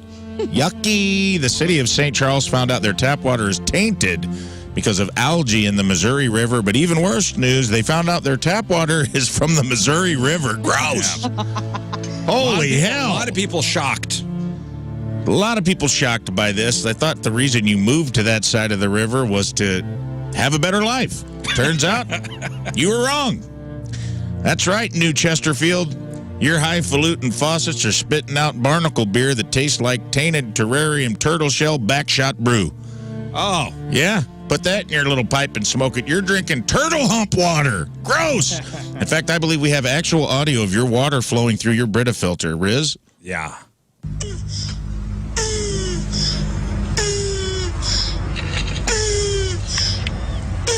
Wait, Uh-huh. is that a turtle? That's tortoise, yeah. No, it is not. Yeah, that's turtles humping. That's right. And that's what's going into your Brita pitchers every single. Oh, no. You've never heard the sound of turtles humping? No, Rizz, I don't look at weird stuff online. Oh, you should check this out. This is a turtle thinking about baseball right here. He's trying his best to hold out, and he cannot. Sweet one. I had no idea they made these noises. Oh, well, now you know. Officials say it's algae. I say it's a Missouri River salad where the salad is the dressing and the dressing is the salad. Disgusting. Ugh. Residents reported notes of pond, hints of frog, and a finish of, what is that, a used float trip condom? So stop drinking your tap water, St. Charles, and crack a Busch Light with a lime. Still river adjacent, but drinkable with a tetanus booster. Bye-bye. Next up this week, guys. Learn, there you go. There you go. You want to get a little... look at this guy. He's giving it his... One Way to go, tortoise buddy. mounting another. He's giving it his all. Oh. Audio there. Come on, give me something, Linda. She's just trying to slowly walk away. Oh, man. My friend Jeff, he raises tortoises that are huge. Two turtles So humping. he sees this all the time. Yeah. It's cuter when it's a turtle. The tortoise is a little bassy for me. Interesting. Speaking of cute, next up, baby Hitler. We had the age-old discussion this week. Could you go back in time and kill baby Hitler? And that's right, cute-ass little blue-eyed baby Hitler. We voted, and your time has come. The Rizz Show is going to take you out of that terrible environment and raise you to be a better man. That's right. We're going to shave that little funny little baby Charlie Chaplin mustache, which is what it was called before you ruined it for everybody, and smother you in love. Mm-hmm. That's right. We voted. We didn't vote to punish. We voted to parent because, let's be honest, nukes and time travel are expensive. Therapy is cheaper. So here is the Baby Hitler program we devised. Step 1, rename. We start by changing everything. No Fuhrer or Fuhrer-adjacent nicknames. He's now Henry or Hank. Isn't that cute, little Hank Hitler? This is my son, little Hank Hitler. He's a nice kid. Step 2, cultural fluency 101. We force feed little baby Hitler cuisines from every continent until he gets mildly obsessed with tacos and kimchi. He'll have to pass a final exam where he names 3 black poets, 2 trans artists, and at least 1 queer punk zine editor with blue hair and a septum piercing. Boom, we move to step 3, hobby therapy. Tyrants need hobbies. It keeps them out of trouble. We enroll them in a pottery class. Nothing radical ever starts in a wheel studio, guys. No, we all know that. True. He falls in love, possibly with Demi Moore. That would be good for him. He'll have to pass a final exam, again, where he knits a giant sweater because nothing says I will not mobilize a state-sponsored militia like a day spent sewing a scarf for your Nana. True dat. Step 4, our own final solution. Hear me out. We introduce him to ska. Ain't no rude boys. Ska music. Yeah, ska music, dude. We get Hitler into ska. Come on. No rude boy seizes Europe while they're wearing suspenders and a pork pie hat and skanking hard while grooving to walking offbeat bass lines. Right? Right. Plus, he won't have a free hand to Sig Heil while he's playing a slide trombone. Did ever think about that? See, I thought about everything, and eventually he grows a full beard, gets over his Austrian micro-penis, gets into Bavarian micro-breweries. Auf Wiedersehen, Adolf. Hello, Hank. Bye-bye, baby Hitler. Bye-bye. Hey. Great plan. You're welcome. Just got to buy his paintings, you know? Keep him That's right. keep him painting. That's all you got to do. Yeah, speaking of... The whole thing was he couldn't paint people. Yeah. Oh, is that what it is? Yeah. Well, don't tell him that. He was bad at painting people. Yeah. That's why keep him painting. That's why he got denied art school. Something like Yeah, that. he got kicked out of art school. Couldn't paint people. But you know what? Little Hank Hitler could make a hell of a pottery vase. It's an ashtray. Speaking of tyrants and people who ruining history, let's talk about the Sour Butt Bandit here at work. Oh. That's right. We talked about this week. Somebody's been blowing up the communal bathroom with poops that smell like Sour Patch Kid warheads and turpentine. You need to get your stinky booty up on out of here. Mm-hmm. You need to go see a gastro, you just honestly. see a doc. because Yeah, you need to see you got somebody. something wrong with your There's colon. something going on in your belly. So we gather to bury the reign of terror wrought by the Sour Butt Bandit of Hubbard Studios, a phantom whose calling card smells like a junior high locker room banged the gas station boiled egg. And this poopy bandit left behind crime scenes so hostile that Sherwin Williams had to start a GoFundMe to repaint the walls, guys. They're peeling in there. Maintenance has tried everything, industrial fans, cinnamon brooms, and a Febreze bottle full of holy water, but it ain't working. OSHA toured the restroom and said, this is above our pay grade, we're getting the hell out of here. And the little tree air freshener hanged itself. It was a gruesome scene. I think somebody hung it up there. I don't know. No, it hanged itself. Okay. Black ice. Clues suggest a saboteur has a diet compromised entirely of energy drinks, carnival food, and shrimp from a bowling alley. Witnesses from the other side of the door report a distinctive grumble that sounds like a Harley idling in a jar of mayonnaise. Oh. That one hurt me to write and hurt me worse to read. I'm sorry about that, everybody. To the culprit, your legacy is a bathroom that has violated the Geneva Conventions. Please, we release you from this building, this zip code, and possibly this state. So take your no sweet, all sour thunder elsewhere. Please, for the love of God, heed the sign that Learn hung up. Bye-bye. Next up, KingScott'sTinyPenis.com. That's KingScott'sTinyPenis.com. And perhaps the poorest choice of word selection ever used in a conversation this week. We were talking about the band Slipknot having to buy their own domain name. Slipknot.com from a domain poacher. Rizz said he's been, quote, sitting on King Scott's tiny penis for a while now, end quote. Yeah. I got ahead of myself there. You did. Context, domain squatting. Intent, tech discussion. Result, HR nightmare. The room went silent, and somewhere market president John Kiowski and Stanley Hubbard got a simultaneous psychic migraine. So let's be clear. No one is sitting on anything. No. Okay, we're all friends, but in a platonic way. And if they were, it would not be appropriate nor ergonomically advisable. Meanwhile, King Scott's mustache, still redder than a stop sign sunburn, just nodded and said, "We've been through worse." So rest in peace, cursed phrase. You lived aloud, you died quick, and you became a company training module entitled "Why We Pause Before We Speak," live on the air. That's good. Bye-bye. And finally, last up this week, the misinformation from older brothers and cousins. Guys, we realized something sad this week. In a time before the internet, older brothers and cousins were the internet, and now they have no place in this world. Bow your heads for the fallen kings of wrong, older brothers and cousins, the pre-Wi-Fi Wikipedias who taught us everything incorrectly and with conviction. They were Google with a mullet, Britannica with a butterfly knife, and honestly, they had a little better truth hit rate than the internet we're all currently on. They gave us our first contraband mags with names like Beaver Hunt and Milky Jugs. Frightening, glossy, sticky page pamphlets of sexual confusion that smelled faintly like stolen Winston Lights and a little bit of Lubriderm. It was a simpler time. They swore. They cursed. They taught you words you didn't know what they meant yet. They said if you swallowed watermelon seeds, you'd grow a garden in your ear. If your eyes were crossed and someone slapped you on the back, they'd be stuck that way forever. Mentos and soda would explode in your stomach, and Pop Rocks killed Mikey from the Life commercials. And Alfonso Ribeiro died doing the head spin. These were all truths that we just had to accept before the internet. And then the internet took their jobs. We traded in their harmless lore and lovable lies for a much more dubious misinformation, ranging from anti-Semitic weather theories, mass tragedy crisis actors, or 5G turning all the birds gay. And that's if you still believe birds are real. Sheeple, wake up. Wake up. Birds have been extinct for a while now. But we do miss the innocent chaos of older brothers and cousins. They convinced us that the yellow line on the highway was made of lava. Great white sharks live in the quarry and kiss and pass his mono down 7 generations. We miss the swagger of a man explaining the female anatomy with a Doritos bag and a stick. So we lay them to rest. The misinformation ministers, the kings of trust me, and the professors of my buddy said. May their spirits live on in the group chat where they belong, dropping memes, inventing rules, and telling new kids that if you sneeze with your eyes open, they'll pop out of your goddamn head. Still unconfirmed. Still unconfirmed. Bye-bye. And now, real RIPs from this week. Sam Davis from Limp Bizkit. We lost over the weekend.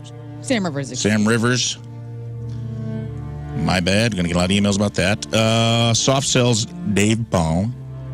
And there was a comedian named Steve Bridges who passed away over the weekend. It's very sad. You know him from a lot of his bus station, waiting at the bus station sketches from Instagram. He was a very good dude, lived in Peoria, Illinois, and he passed away suddenly in his sleep over the weekend. And that concludes the real RIPs, and that concludes this week's MMRM. Thank you, Rafe.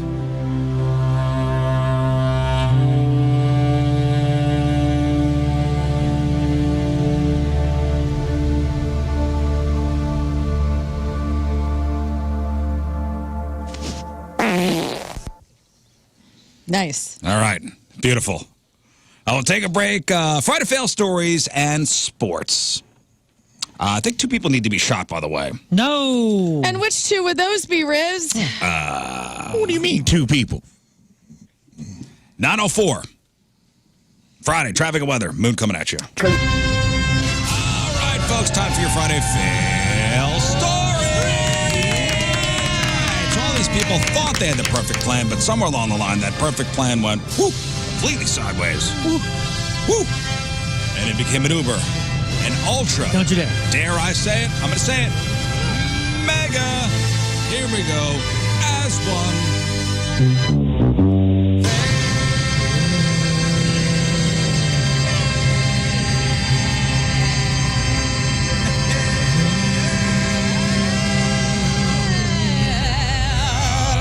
Fail. All right.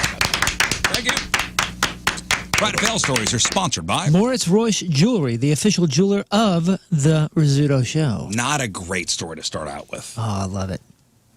No, not gonna love it. So we got a situation that started with a common household pest and ended in absolute tragedy. It seems a woman in South Korea had a cockroach in her apartment, and instead of reaching for a can of, I don't know, Raid, or maybe just reach for a shoe, she decided to take a page from some questionable social media videos. She created a makeshift flamethrower using a lighter and a can of flammable spray to torch the insect. We've all done it. Yeah, We've smart. all done it.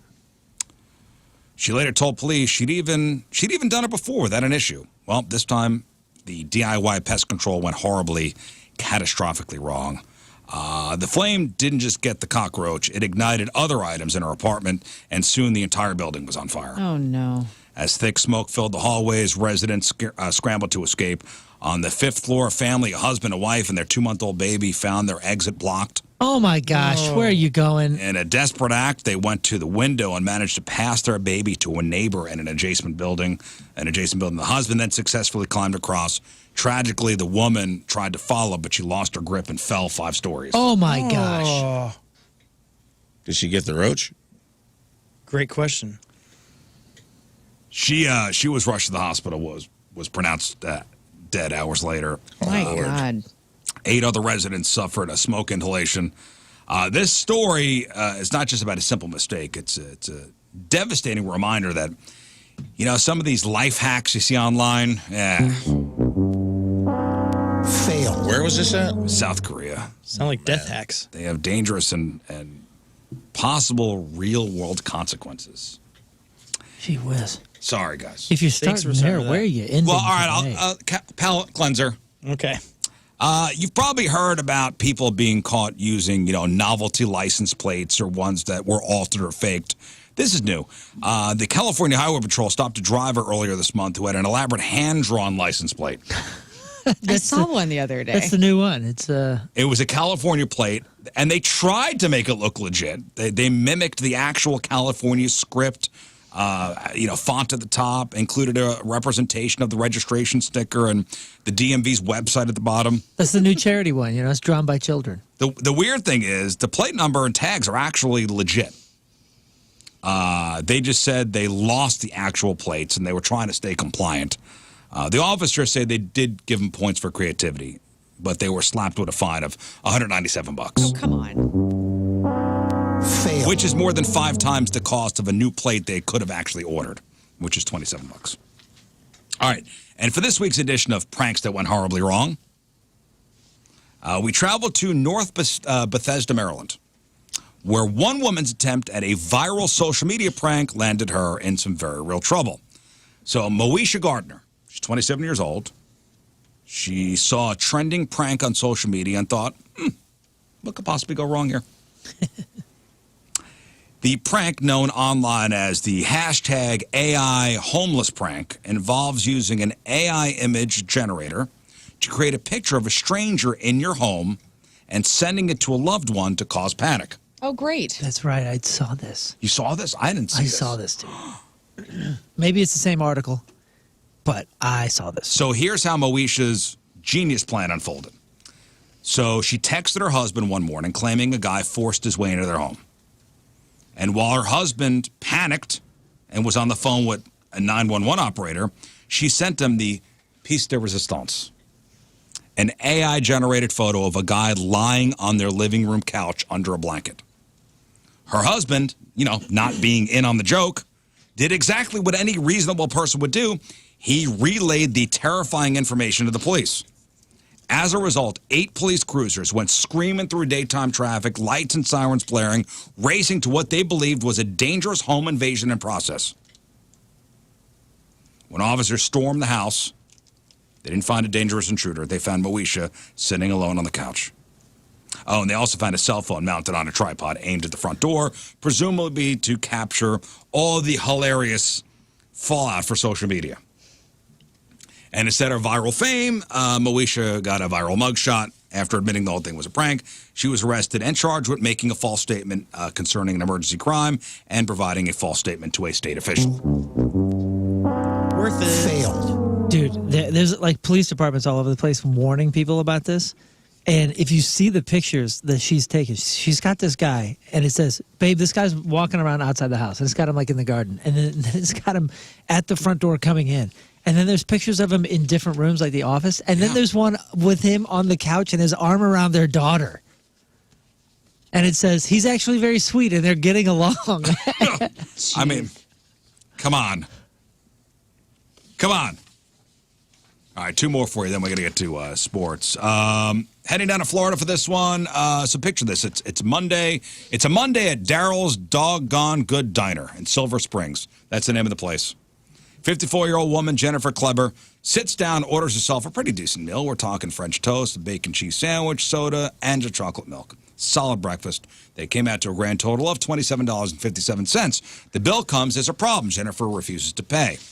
Now the manager comes over and get this, he recognizes her. Apparently this is not Jennifer's first time trying to dine and dash. She already has several outstanding bills at the diner, so this time they call police. Officers arrive. They say, why will you not pay the $27.55? And she calmly tells them that her spouse will be footing the bill. The cops, presumably a little confused. Ma'am, who is your spouse? And she looks at them and says, his name is Marshall Mathers. Oh, well, he's got the cash. And she claimed she was Mrs. Mathers. Rap God's wife? Cool. And that her husband, Slim Shady, would be covering her breakfast tab. Obviously. Her reasoning, she told cops that Eminem has unlimited money and he's paid for her before, so she just assumed this will be covered. When police pointed out that Eminem was not, in fact, present, she admitted that she only had $10 to her name. Needless to say, the real Slim Shady did not stand up. Aww. Jennifer was arrested and booked for defrauding an innkeeper. Fail. It's a good Very law. specific crime. What are you in for? Well, not proud to say it, but I defrauded an innkeeper. And finally, we're heading to Indiana for a story that involves a flip truck, too many drinks, and a mythical creature. So our story begins around 1 a.m. when police responded to a call about a flipped Chevy S10. When they arrived, they find the 21-year-old driver just sitting on a rock nearby. A witness at the scene mentioned that our driver had tried to convince them to not call 911, which is always a great start. So the deputy approached the driver, immediately noticed the classic signs, glassy eyes, slurred speech, the distinct aroma of alcohol. The driver quickly admits, yes, I'd been drinking. Now, here's our first big fail. When the deputy informs the driver that he's going to perform an eye check, our hero basically says, you don't need to check my eyes because I'm drunk. Now, you have to admire the honesty there, but my man, this is not how you beat a DUI charge. But we're not here for a simple DUI fail. We're here for the grand finale. The deputy, doing his due diligence, asked the million-dollar question, what caused you to flip your truck? And the driver, with all the confidence of a man who has a perfectly logical explanation, states that a chupacabra ran out in front of him. Ma'am. Spooky. You heard that right. Not a deer, not a raccoon. He went straight for the legendary goat-sucking cryptid of the Latin American folklore in Indiana. The police report on what might be the understatement of the year noted that the presence of a chupacabra was not confirmed.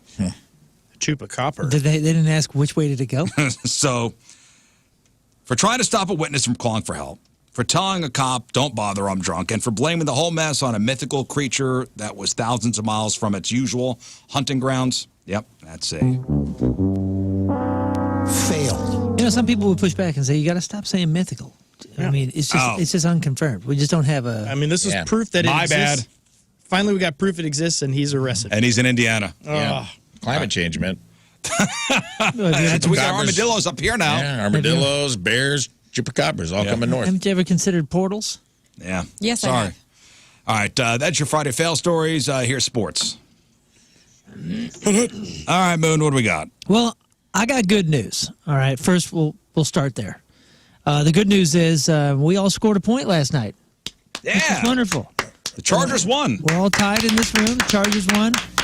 Jamie Rivers went against the Chargers. So currently the Rizz Show is up by 1. Yeah, Rizz Show Fastlane Pick'em Challenge. We're up 5-2 for the season, and we are going into Sunday up a point. That's right. Sports Excellent. Presented by DraftKings at Casino Queen. Play, stay, and dine. Visit DraftKings at CasinoQueen.com for special promotions. Imagine your boss is unhappy with your team's performance, all right? Walks into the break room and hauls away the coffee machine and the ping pong table.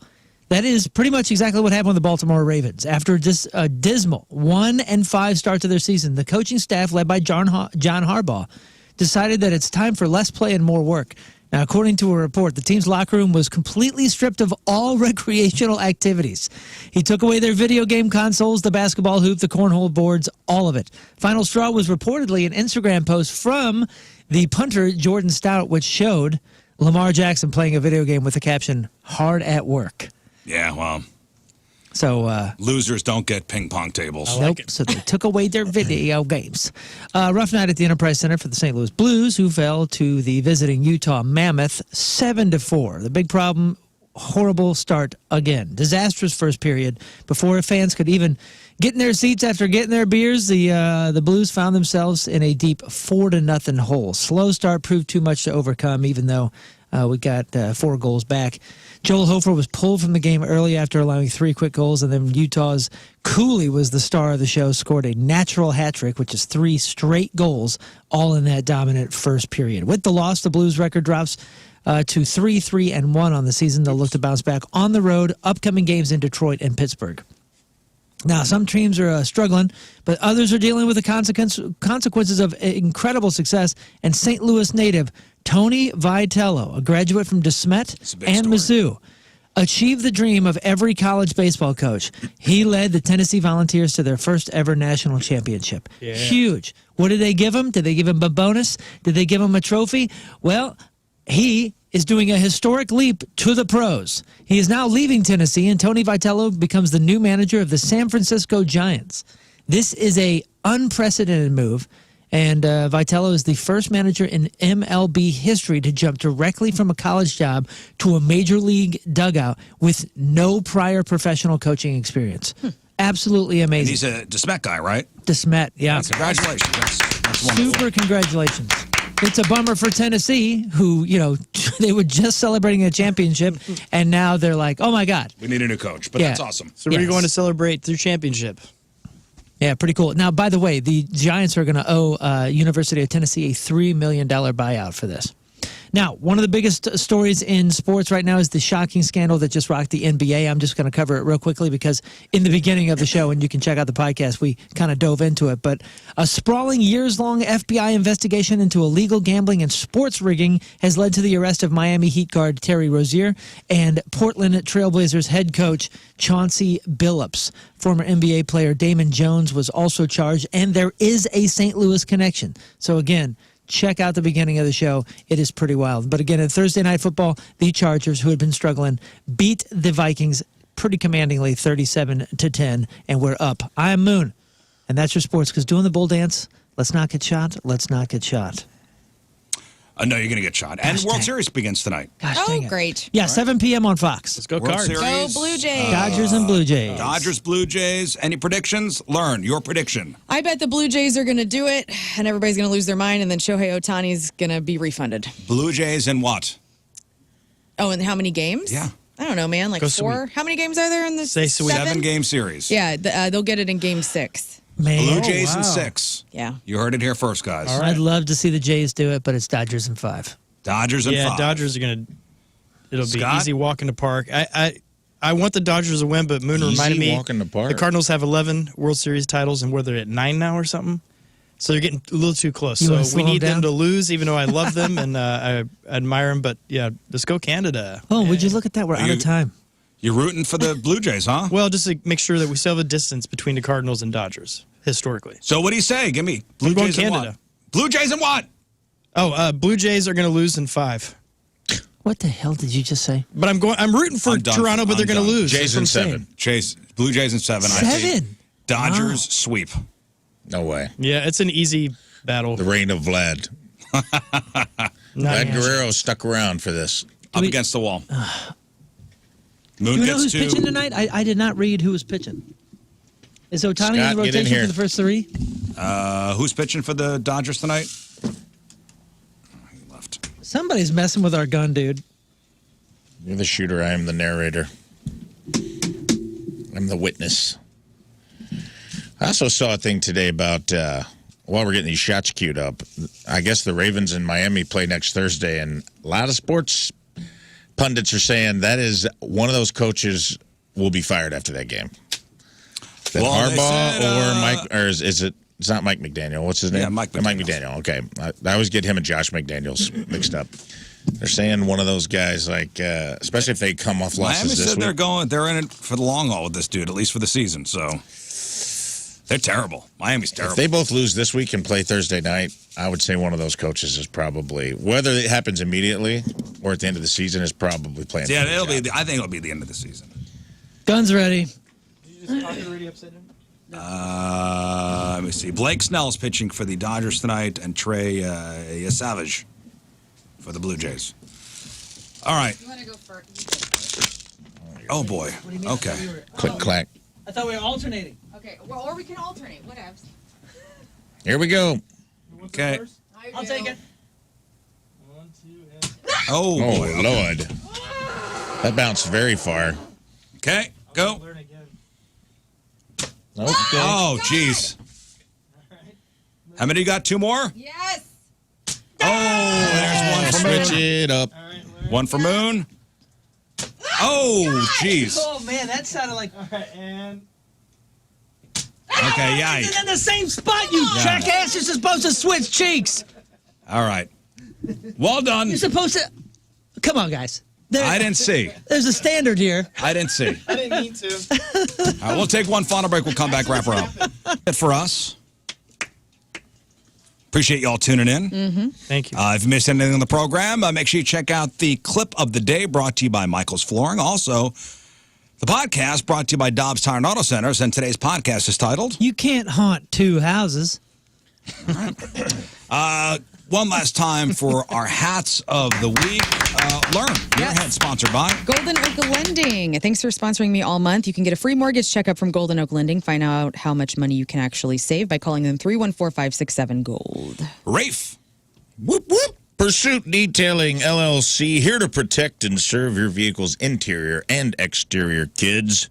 Take a bite out of crime, and grime is a crime. Book your mobile detail with Pursuit Detailing today. Call 636-331-8878. They'll come to you, and go to Pursuit Detailing LLC on Facebook. All right, my head sponsored by Bates Paints. Schedule your winter interior painting project now to beat the holiday rush at Bates Paints. We Master Paint. Visit us at wemasterpaint.com or call 636-706-1319. And thanks to all those companies for their generous donations to Cardinal Glenn Children's Hospital. Help the cause out as well by going to any Together Credit Union location and picking up a Hollow Weirdo sticker, or seeing Moon tomorrow at 9 Mile Garden. That's right, 9 Mile Garden in Afton on Gravois, Saturday. As I mentioned, tomorrow it's 2 to 4. So we're going to be down there with the billboard 2 to 4. That thing is getting folded up, put back in the truck at 4. So make sure you get there beforehand for your opportunity to help out with such a great cause and sign the historic Rizz Show billboard. Yes, thank you. The billboard will also be at our Halloween party tomorrow Yes. as well. So get your tickets for the Ride or Die Halloween party over at Ballpark Village.